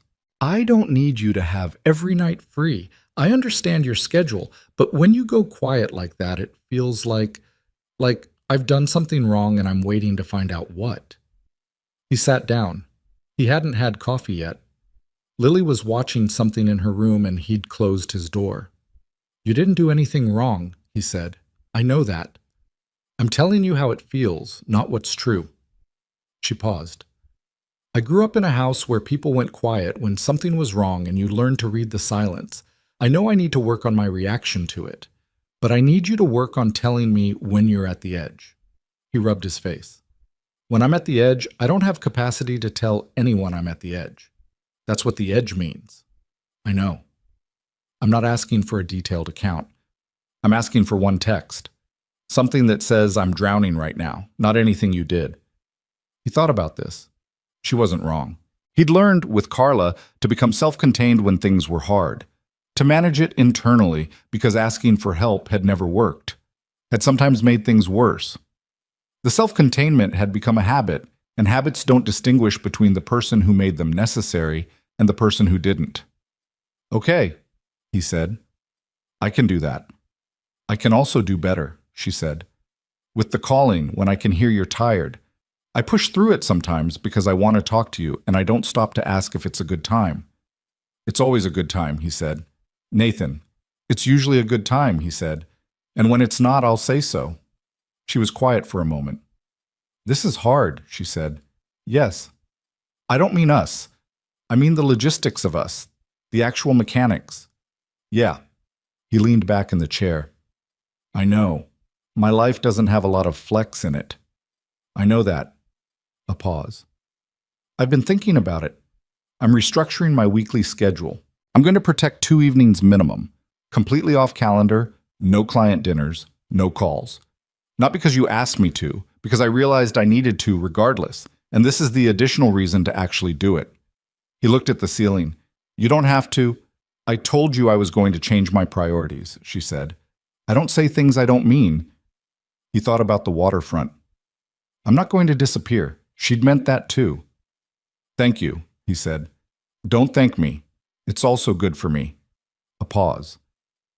"Can I come over this afternoon?" "Not for anything. I'll bring food. We can watch whatever Lily wants, which I'm anticipating is something involving prehistoric animals." "It's going to be the marine documentary." "I've seen worse." He smiled at the ceiling. "Yeah, come over." The second hard conversation was about who they were to each other in public. It surfaced at an industry event in late January that Ava had mentioned offhandedly and that Nathan had, almost to his own surprise, attended. She'd said she wasn't expecting him to, had said it specifically, and he'd found himself saying he'd come because she'd been to Thanksgiving and the Marine documentary and 3 school pickups in November when his schedule had required it, and it seemed like the right thing. He'd worn his good jacket. It was the right jacket for the room. Not the best jacket in the room, but appropriate, which was a distinction that mattered less to him than it might have, but that he'd been aware of walking in. She'd introduced him to people. 3 people over the course of the evening, in the specific choreography of these events where introductions happen in transit between conversations. To the first, she said, "This is Nathan, a friend." To the second, something similar. To the third, a woman named Christine who had an executive presence that suggested she ran something significant. She said, "Nathan Reed," and let Christine draw her own conclusion, which Christine apparently did, and which led to a conversation about something else entirely. In the car afterward, his car, the one with the fixed coolant and the new brake pads, she was quiet for longer than usual. "You met a lot of people tonight," he said. "I meet a lot of people at these things. Most of them I'll have forgotten by Thursday." "Is that how it works?" "Mostly." She looked out the window. "I introduced you badly." He glanced over. "Christine noticed," she said. "Christine notices everything. She's going to ask me about it this week, and I'm going to have to explain what I was doing." "What were you doing?" She was quiet. "Ava." "I don't know," she said, and the honesty in it was uncomfortable. The way honesty is when you've caught yourself at something you hadn't fully acknowledged yet. "I think I was trying to protect something, or protect you, or protect—" She stopped. "I'm used to my professional life and my private life being completely separate. I've kept them separate for 15 years because every time they've overlapped, something has gone wrong. This isn't the same thing." "I know." "You're embarrassed of me," he said. Not accusatory, just putting it on the table to see if that's what it was. "No." She said it fast and she meant it. "Nathan, no, that's not—" She turned to look at him. "You are the best person I've met in longer than I can remember.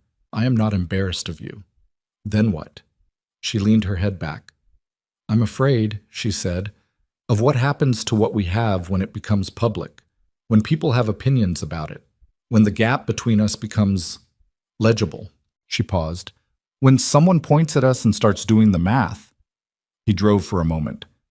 "Someone's going to do the math regardless," he said. "The question is whether you let that change anything." "I know." "And?"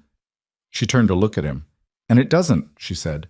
"It doesn't change anything. I just needed to say it out loud so you could hear it, and it could stop being the thing I was managing by myself." He nodded. "Okay," he said. "Okay. I would have liked to be the person I'm with instead of a friend," he said plainly. "Not for ego, just because it's true." She closed her eyes briefly. "I know. I'm sorry. Don't do it again." "I won't." She said it with the same quality she'd said I'm not going to disappear. Not easy certainty, but the hard-won kind, the kind that costs something. "The next event is the Hartwell dinner in February. I'll introduce you correctly." "Good." She reached over and put her hand on his arm. Just briefly, just the weight of it. "Thank you for coming tonight. You said you weren't expecting me to." "I wasn't." She looked at him. "That made it better, not worse." He turned into her building's street. She had the doorman who knew her name, the lobby that cost more per square foot than his entire floor, the architecture of their different lives, visible and concrete. He pulled up to the curb. She didn't get out immediately. "Come up?" she said. He'd been inside her apartment twice, both times for reasons that were specific and brief. Both times he'd felt the specific arithmetic of the difference. The space, the view, the absence of a third-floor walk-up, and a parking lot and a broken gas station sign. He'd also felt both times that she was someone slightly less herself in that space than she was in other spaces, like she fit it perfectly, but it didn't entirely fit her, and she hadn't noticed yet. "Not tonight," he said. "Lily's at my mother's, and I should pick her up before 9. She nodded. She got her bag together. At the door she paused and looked back at him. "Nathan," she said, "I know this isn't simple. Nothing worth it usually is. I mean, specifically, I know what I'm asking you to navigate. The world's thing, the gap thing. I know it's real, and I know it's not fair, and I know there will be people who do the math and say it out loud." He held her look. "Let them," he said. She looked at him for a long moment. Then she got out of the car, and he watched her go through the lobby door, and he sat for a moment before pulling out into the street, thinking about worlds and gaps and the particular stubbornness of caring about someone enough to stop measuring the distance and just cover it. He picked up Lily from his mother's at 8:50. She was asleep in the guest room, and he carried her to the car in her coat, Mr. Wrinkles tucked under his arm. She didn't fully wake up. She made a small sound when he buckled her in and then settled back against the seat with the total trust of a sleeping child. He drove home through the city, his daughter breathing softly in the back seat, the streets lit and quiet in the way that late-night January streets are, and he thought about Ava saying, "I'm afraid," and meaning it. He thought about fear and what it was worth, the kind that protected you from real things and the kind that just kept you from them. He thought about February, the Hartwell dinner, being introduced correctly. He thought about the small, deliberate architecture of a life built alongside someone, instead of parallel to them, the difference between those two arrangements, and how much of it came down to the willingness to occupy the same room, publicly, without hedging. He was willing. He had been willing for a while. He was waiting, now, for the rest of it to catch up with itself. He pulled into the parking lot, carried Lily up 3 flights of stairs without waking her, tucked her into bed. Mr. Wrinkles went in after her, positioned correctly by habit now. His habit, not Lily's, because he'd learned the requirement. He stood in her doorway in the dark. In the morning, she would ask about Ava. She asked most mornings, not always directly. Sometimes she asked by mentioning something Ava had said the last time she'd seen her, or by asking when they'd go to the waterfront again, the 3 of them. She'd taken to the 3 of them configuration with the naturalness of a child who doesn't see why anything should be complicated, which was both the simplest and the most clarifying thing about it. He went to bed. He didn't lie there long. He was tired in the good way, not the depleted way that had been his normal for 3 years, but the way that comes from a full day that included things that mattered. He closed his eyes. Whatever was coming, it was coming for all 3 of them. He thought that was finally exactly right. The Hartwell dinner was in the 2nd week of February, and Ava introduced him as the person I'm with, exactly as she'd said she would. She said it to 4 people over the course of the evening. To Christine, who gave Ava a look that was both knowing and approving. To the Hartwell senior partner and his wife, who were gracious and incurious. To a woman named Petra, from a competing firm who clearly did the math and whose expression shifted through several calculations before settling on pleasant neutrality. Ava didn't modify the introduction for any of them. She didn't hedge or add qualifiers or create distance between the words and what they meant. Nathan shook hands and made conversation and didn't feel like a footnote. That was the part he hadn't fully anticipated, that being introduced correctly would feel like something. He thought of it as a reasonable thing to ask for, a logical correction to what had happened at the January event. He hadn't expected it to feel, in the specific moment Ava said the person I'm with, and didn't look away from him when she said it, like a door opening into a room he hadn't known he was standing outside of. On the drive home, she said, "How was that?" "Better," he said. "Better than January." Significantly, she looked at her window. "Christine told me at the bar that she's never seen me look comfortable at one of these things before." "What did you say?" "I said I was going to start protecting Tuesday and Thursday evenings and see if it helped." She paused. She said she hoped his name was interesting and then walked away before I could answer. Nathan glanced over. "What's Christine's deal?" "She's known me for 9 years. She watched me go through a relationship that ended very badly and another one that ended quietly but was almost worse, and she's been politely concerned about me ever since." Ava turned from the window. "She liked you." "She barely talked to me." "But Christine talks to people she doesn't like at length. She talked to you for 3 minutes, and that means she liked you." She paused. "She also Googled you during the cocktail hour." "How do you know?" "Because she came back and said, 'I looked him up,' in the same tone she'd used to say, 'I looked at your portfolio and the fundamentals are solid.'"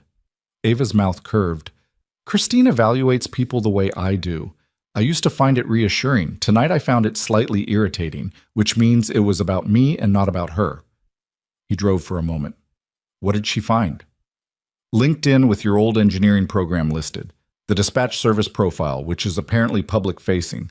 A mention in a local trade publication from 3 years ago about an impound lot procedural improvement you apparently suggested, and they implemented." She paused. She said, quote, "He fixes things. That's not nothing." Nathan considered this. "She's not wrong," he said. "No," Ava agreed. "She's not." Spring arrived the way springs do in the city. Not all at once, but in increments, the temperature changing in the mornings first, then the light, and eventually the trees in the park sending out the cautious early green. That means the worst is probably over. Lily noticed it first, the way she noticed most things, immediately, and with the specific authority of someone who had been expecting it.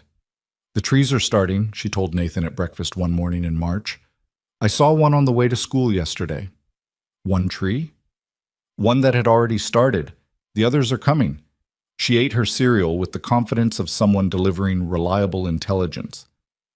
Ava said we could go to the botanical garden when it gets warm. Did she? She said there's a section with prehistoric plant species.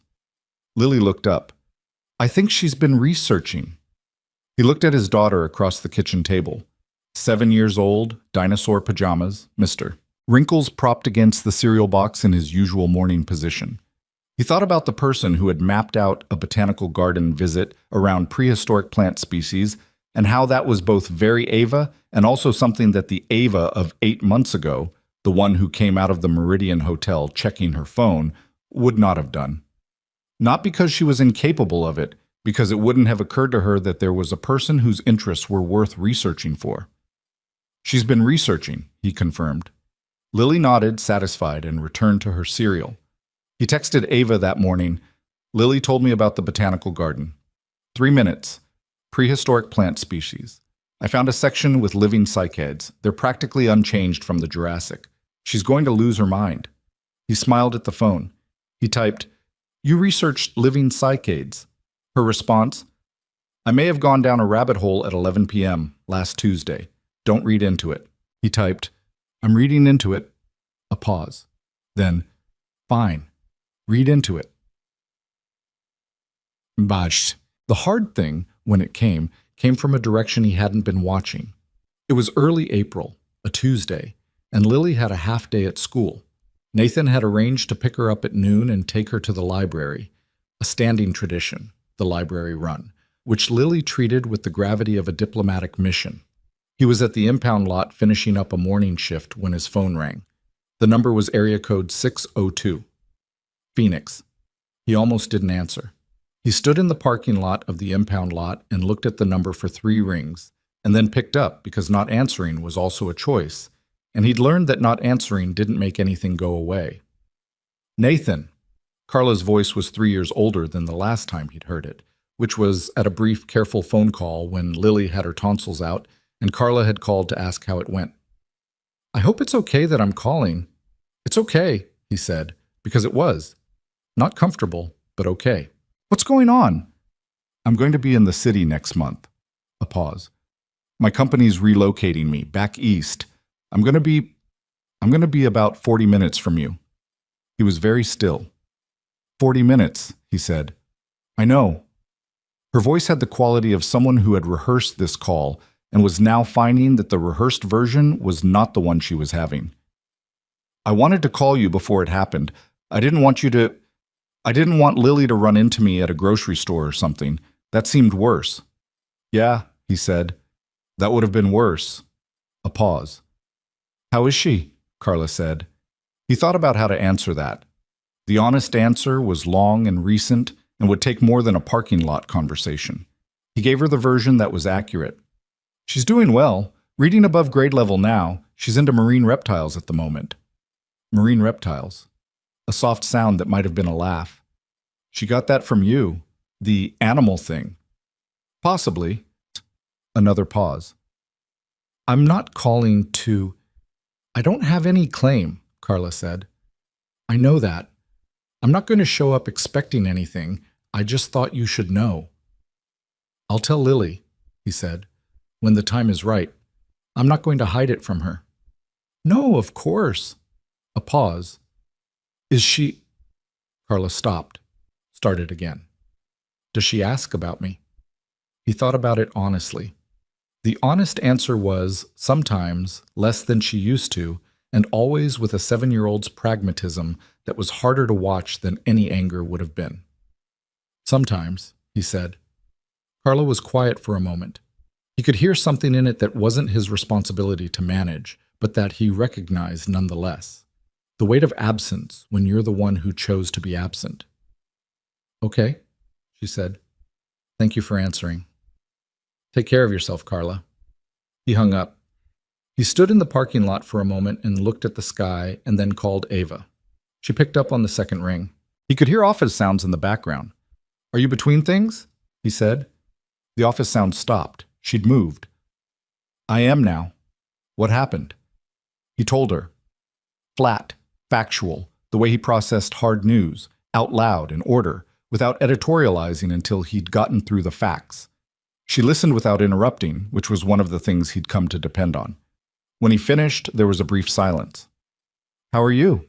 She said. I don't know yet. He leaned against the side of his car. I need to process it. I'm picking up Lily at noon, and I'm not going to have processed it by noon.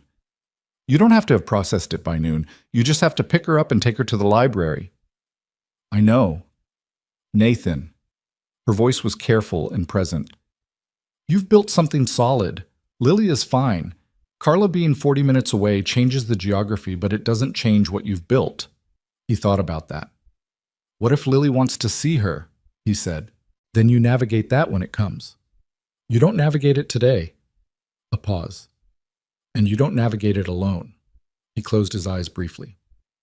No, he said. I know. I'll come over tonight, if you want. Yes, he said. I want. Okay, go get Lily. Go to the library. Let her pick 8 books she doesn't need. She always picks 8. I know, let her. A pause. I'll bring food, something better than grilled cheese. Lily would dispute the better than grilled cheese part. Then I'll also bring grilled cheese. He heard the almost laugh. Go! He went. He told Ava the full version that night. After Lily was in bed, both of them at the kitchen table with the remains of the dinner she'd brought. Real food from the place 3 blocks over that Lily had declared acceptable after a 2-visit evaluation process. He told Ava the things he hadn't said on the phone, the specific texture of hearing Carla's voice, the complicated arithmetic of his feelings about it, the fear that sat underneath the practical questions. The fear is that Lily gets attached again and then gets dropped again, he said. Not necessarily that Carla intends that, but Carla doesn't always follow through on her intentions, and Lily's old enough now that she'd understand it in a way she didn't at 4. Ava was quiet for a moment. That's a real fear, she said. It's not catastrophizing. No. What do you want to do? I want to protect Lily from everything forever, he said, which is not an option. He turned his coffee cup on the table. So I want to take it slow, see if Carla is actually here, actually consistent before I introduce the possibility to Lily. And then let Lily decide, at an age-appropriate level, what she wants. Ava nodded. That sounds right. You don't have to agree with everything I say. I know, I actually agree with this. She paused. Can I say something that might be hard to hear? He looked at her. Lily is going to be okay regardless of what Carla does, she said carefully, because of you, because of what you've built, and because... She stopped for a half second. Because she has people around her who aren't going anywhere. He held her look. That's what you meant, he said. Not going anywhere. That's what I meant. He reached across the table. She put her hand in his. They sat like that for a while. In the kitchen of the 3rd-floor apartment with the parking lot view and the folder of bills above the stove and the nightlight visible down the hall, and neither of them needed to say anything else about it because they'd said the part that mattered. Carla arrived in the city in May. She texted, which Nathan had told her to do. She was careful about it. Not too frequent, not demanding, just present in the way someone is when they're trying to demonstrate that they're going to be there without saying it outright. He watched for 6 weeks. She texted twice in the first week, and then not for 10 days, and then once more. She didn't push for information. She asked about Lily's interests, and he gave brief answers, and she sent a small package, a book about plesiosaurs, to his address, with a card that said, I saw this and thought of her.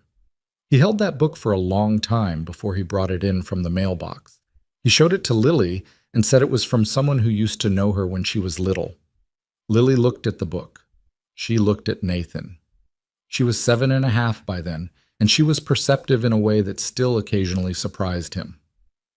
"My mom?" she said. He was very still. "What makes you say that?" "Because Mrs. Dunbar has a picture of her mom who's in California, and she said sometimes moms go far away, and sometimes they come back." She turned the plesiosaur book over in her hands. "And you've been checking your phone different." He sat down on the couch beside her. "Yes," he said. "She's moved back. She lives about 40 minutes from here now." Lily was quiet, looking at the book. "Does she want to see me?" she said. "I think so, but there's no pressure. Nothing has to happen until you're ready, and nothing has to happen at all if you don't want it to." "Do you want it to happen?" He thought about how to answer that honestly at a level a 7-year-old could receive. "I want you to have whatever you need," he said, "and I want to make sure anything that happens is good for you. So we're going to go slowly and carefully, and you're going to tell me how you feel, and we'll figure it out together." Lily looked at the plesiosaur book for a moment longer. "She picked a good book," she said finally. "She did. Can I put it with the others?" "Of course." She went to her room to shelve it, and Nathan sat on the couch for a minute with the specific exhaustion of parenthood in its honest form. Not resentment, never that, but the weight of making decisions that have consequences you can't fully see, for a person you love more than the capacity of the word. He was still sitting there when Ava came in. She had a key by then.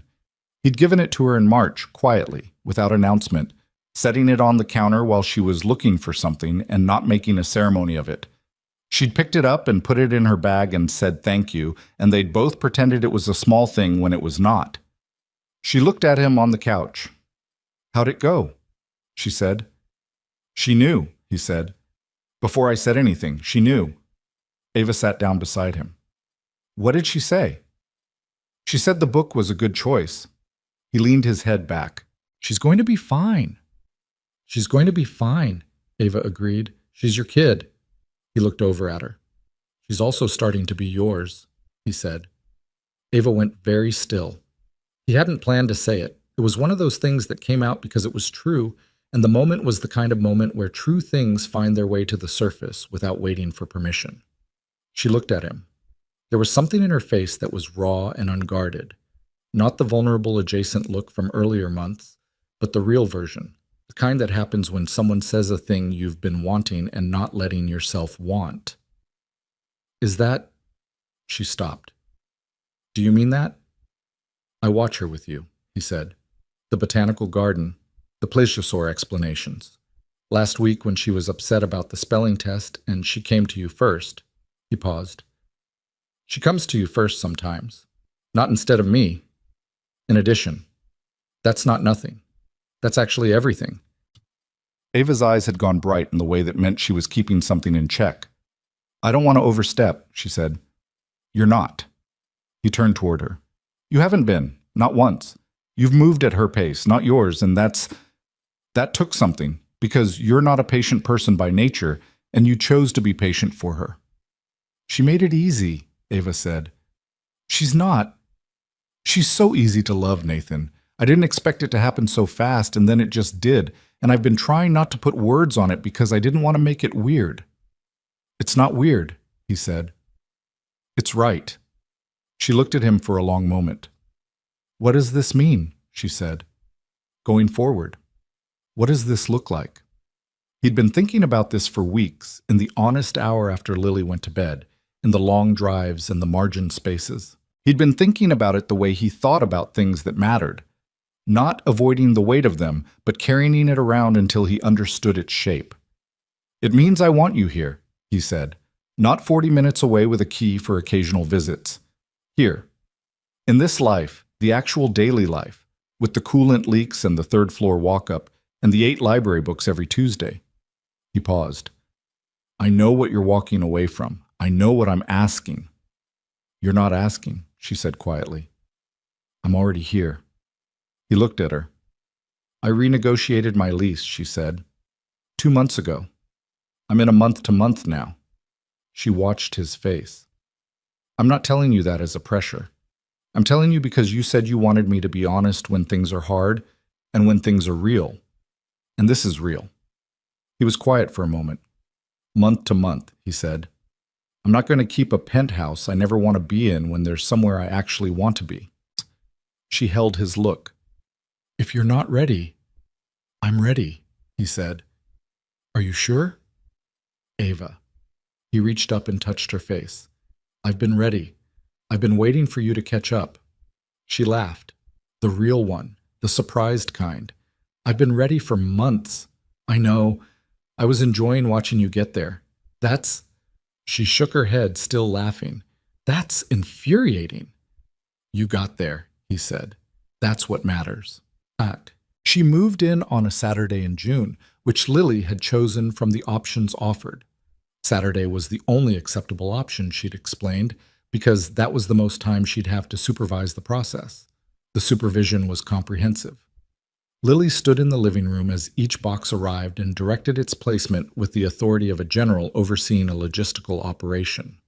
Nathan and Ava's colleague from the office, a good-natured man named Dom, who'd volunteered with the energy of someone who didn't know what he was getting into, carried boxes up the 3 flights and were redirected by Lily with calm regularity. That one goes in the study, Lily would say. No, the other corner. That corner has better light. Dom, by the 3rd floor, had begun responding to Lily's instructions with a yes, ma'am, that made Nathan bite down on a smile every time. Ava had brought less than Nathan expected. She'd said once that the penthouse had never felt like a home, just an address, and he understood that better now, seeing what she'd actually chosen to bring. Books. Many of them. A particular lamp. Kitchen things. The good ones. The ones that suggested someone who actually cooked, which had surprised him until she'd mentioned that cooking was something she'd done before it got crowded out by the company. A few pieces of art that were not the corporate, tasteful, inoffensive art he might have guessed, but stranger and more personal. And in a box clearly labeled in her handwriting, Lily's things, from me. He didn't ask about it. He carried it to the room Lily had designated and set it down. Later, when the moving was done and Dom had been thanked and fed and sent home, Lily opened the box with the seriousness of a conservator handling something irreplaceable. Inside was a careful curation, 2 books about prehistoric ocean life, one about cycades specifically, a small wooden elephant that was clearly meant as company for Mr. Wrinkles, a framed photograph, printed, of the 3 of them at the botanical garden, Lily in front of a cycad fern, Nathan behind her with his hand on her shoulder, Ava beside him, and all 3 of them looking at whatever Lily had been pointing at off frame. So none of them were looking at the camera, so it looked real instead of posed. Lily held the photograph and looked at it for a long time. When did you take this? She asked. My phone, Ava said. I set a timer. You planned it. I wanted to have it. Lily looked at the photograph. Then she looked at Ava. Can this go on my bookshelf? She said. It's yours, Ava said. You can put it wherever you want. Lily carried it to her room with both hands, carefully, the way she carried things that mattered. Nathan watched her go. He looked at Ava, who was watching Lily's door. You're going to wreck me, he said quietly. She turned. What? You planned a photograph at the botanical garden so you'd have a picture of all 3 of us. She looked at him. You do things like that all the time. The library Tuesdays, the 8 books. You build things deliberately because you know they matter. I'm learning from you. He didn't have an answer for that. Thank you, he said. Don't thank me. She moved to stand beside him. I'm exactly where I want to be. Hush. The question came in August, on an evening so ordinary that it would not have been remarkable for any reason except for what happened in it. Nathan was at the stove. Ava was at the table with her laptop, working on something she'd been trying to finish for the better part of an hour. Lily was on the couch, ostensibly doing reading homework, but actually also intermittently coaching Mr. Wrinkles on the correct way to sit. The dinner was pasta, nothing elaborate, the kind of weeknight dinner that gets made because everyone is tired and pasta is what there is. The kitchen was the particular warm of a summer evening with the windows cracked, and the ambient sound was the city and Lily's occasional instructions to Mr. Wrinkles and the tap of Ava's keyboard and the sound of the water starting to boil. Completely ordinary. And then Lily put down her book and her elephant and looked at Ava with the specific directness of a 7-year-old who has been thinking about something for a while and has decided now is the time. "Ava," she said. Ava looked up from her laptop. "Yeah? Can you be my mom?" The kitchen went completely quiet. The water on the stove continued to boil. Ava's hands went still on the keyboard. Nathan turned from the stove. He was very still. Lily was looking at Ava with the absolute, uncalculating openness of someone who had simply asked the thing she meant to ask, and she was waiting, not anxiously, just waiting, the way she waited for most things, with the patience of someone who trusted that the world would give her a real answer. Ava looked at Lily. Nathan watched Ava's face move through something that had no clean name. Not surprise exactly, though she hadn't expected it in this moment, on this Tuesday evening, over pasta. Not just emotion, though her eyes had gone bright immediately. Something more like the specific arrival of a thing you'd been holding in your hands without knowing what it was, and then suddenly knowing. "Why do you ask?" Ava said. Her voice was very steady. The steadiness cost something. Lily considered this. "Because you live here," she said. "And you know where I keep Mr. Wrinkle's spare ear. And you came to the school thing in May even though it was on a Thursday, and you always have things on Thursdays." She looked down at Mr. Wrinkles and then back up. "And because I want you to." Ava was quiet for a moment. "Your dad and I would need to talk about it," she said carefully.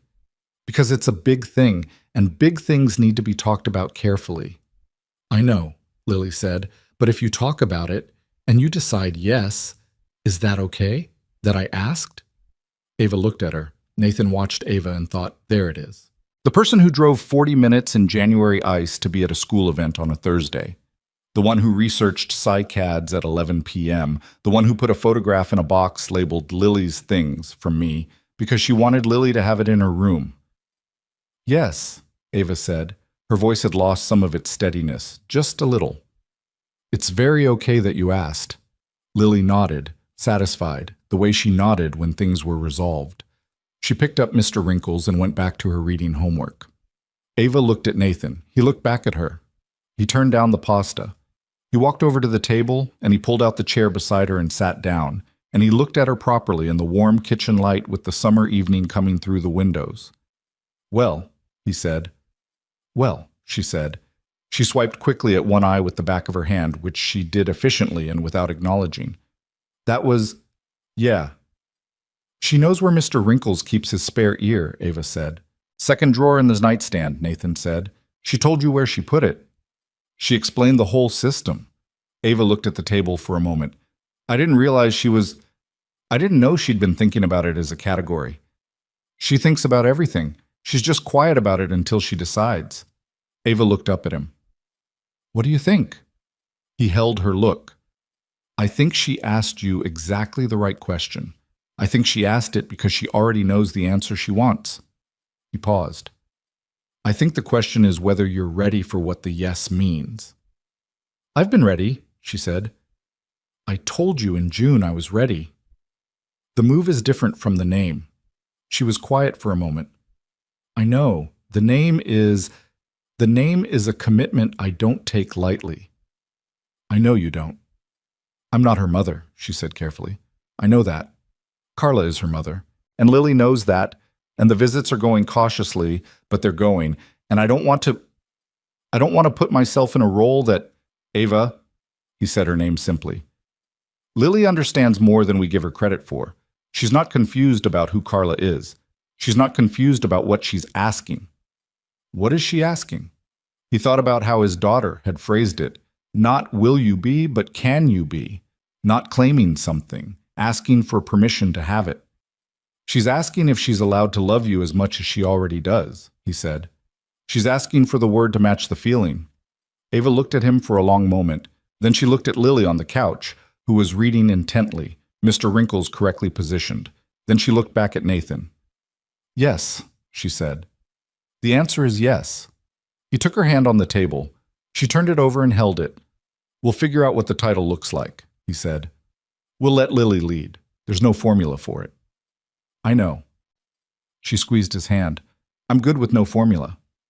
Since when? Since a mountain road in October taught me that improvising sometimes gets you further than the plan. He looked at her. You remember that, he said. I remember all of it. She met his look steadily. The diner, the flashlight, the motel at the bottom of the hill. I remember exactly what it felt like to drive back into the city and know that something had changed and not know yet what to do about it. She paused. I remember deciding to call you. I remember how my hands were cold and I dialed anyway. Your hands were cold? It was November and I was nervous. She said it plainly, without apology. I'm not someone who gets nervous. I get prepared. But I didn't have a way to prepare for calling a person and saying, I want to see you because you changed something in me that I don't know how to change back. Nathan looked at her. He thought about that first Saturday across the table, the strangeness of a different context, furniture in the wrong place. He thought about her saying, this is terrifying on the waterfront, and him saying yes. He thought about every hard conversation and every honest one and every Tuesday evening and the photograph in the botanical garden. You could have said that, he said. I know. I said a shorter version. Next time say the whole version. This is the whole version, she said. Across the room, Lily put down her homework. Dad, she said, is the pasta ready? 2 minutes, he said. Mr. Wrinkles is hungry. Mr. Wrinkles can wait 2 minutes. Lily communicated this to Mr. Wrinkles with a look. Mr. Wrinkles apparently accepted it. Nathan got up to finish the pasta, and Ava set the table.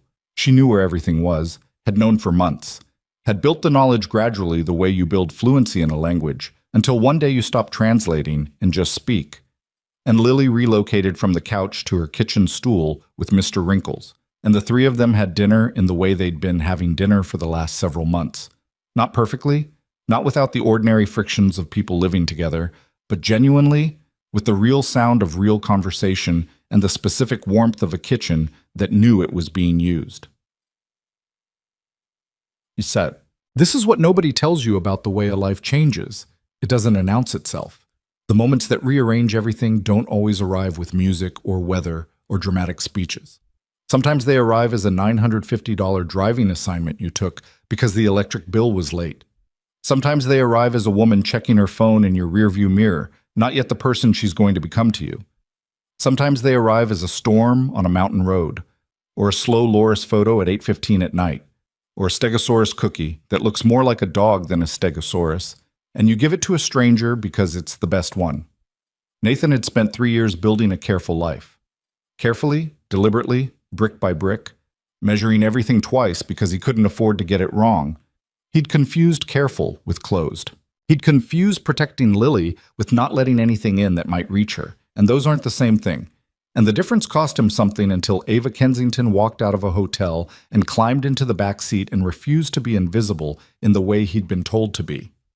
What he learned, somewhere between the mountain road and the kitchen table, is that the right person doesn't make your life easier. That's not what they do. The right person makes your life more fully itself. They take the dimensions that were already there, and they give them room to be what they were always trying to be. Ava didn't fix anything. The coolant still leaked when it leaked. The bills were still what they were. The schedule was still a spreadsheet that required management. But she sat at the table with him, and she understood the weight of it, and she never once made him feel like the weight was something to be solved rather than shared. And that is what he hadn't known he was missing. And Ava had built a life that was extremely successful and completely empty of the things that make success feel like anything. She had a company and a penthouse and 4 years of Saturdays spent in boardrooms and brunch meetings dressed like performance reviews. And she had known, at some level, for a long time, that she was running from something by running toward achievement. What she hadn't expected, couldn't have planned for, and she was someone who planned for everything, was that the thing she'd been missing wasn't a person exactly. It was permission. Permission to be herself without the armor. Permission to spend a Saturday the way a free person spends a Saturday. Permission to love something small and imperfect and daily and call that enough. More than enough. Everything. She found that permission in a car on a mountain road, in the rain, holding a flashlight for a man who asked nothing of her except that she hold it steady. The world has a way of sending you exactly what you need in the container you'd least expect. 6 months after she moved into the third-floor apartment, Lily came up with her own name for the arrangement. Not Mom. She used that for Carla, carefully, in the visits that had gradually become more regular and more real, and were being handled, imperfectly but honestly, the way hard things are handled when people choose decency over drama. For Ava, she came up with something else. Something the three of them understood as belonging entirely to them. Ava mine. She'd said it first by accident one morning, and then said it again deliberately, watching their faces, testing whether it would land, and it had landed, and it had stayed. Ava mine. For the person who researched cycads at 11 p.m., and held a flashlight in the rain, and gave away the best Stegosaurus cookie, and moved into a third-floor walk-up because it was where she wanted to be. On an evening in late August, 6 weeks after Lily asked her question and Ava said yes, the three of them sat in the botanical garden, the cycad section, which had become a recurring destination, and Lily was explaining something to Mr. Wrinkles about the Jurassic ecosystem, and Nathan and Ava were sitting close enough that their shoulders were touching, and the late summer light was doing the thing that late summer light does in botanical gardens, making everything look briefly significant. "She's going to be a paleontologist," Ava said quietly, "or a marine biologist. Or both. She'll figure out a way." "She usually does." Lily looked up from her lecture to Mr. Wrinkles and looked at both of them with the evaluative gaze of someone conducting quality control. "You're being mushy," she announced. "We're being quiet," Nathan said. "That's the same thing," Lily said, and went back to Mr. Wrinkles. Nathan looked at Ava. Ava looked at Nathan. And they sat in the garden in the August light, their daughter explaining the Jurassic to a stuffed elephant between them, and neither of them said anything for a while, because there are moments in a life where everything that needed to be said has already been said, and what remains is simply the thing itself, the actual living of it, unremarkable and irreplaceable. This was one of those moments. They stayed until the garden began to close, until the light had shifted all the way to the low gold of early evening, and then they walked back through the paths together. Lily between them, one hand in each of theirs, swinging slightly, Mr. Wrinkles under her arm, and went home, to the third floor, to the parking lot view and the broken gas station sign, and the kitchen with the bills above the stove and the 2 spare chairs that had become 3, to the apartment that had been a careful life and had become, without announcement, without drama, exactly what it was always trying to be. A family. The kind you build yourself from ordinary materials on an ordinary Tuesday when you say yes to a $950 job and the world decides to meet you halfway.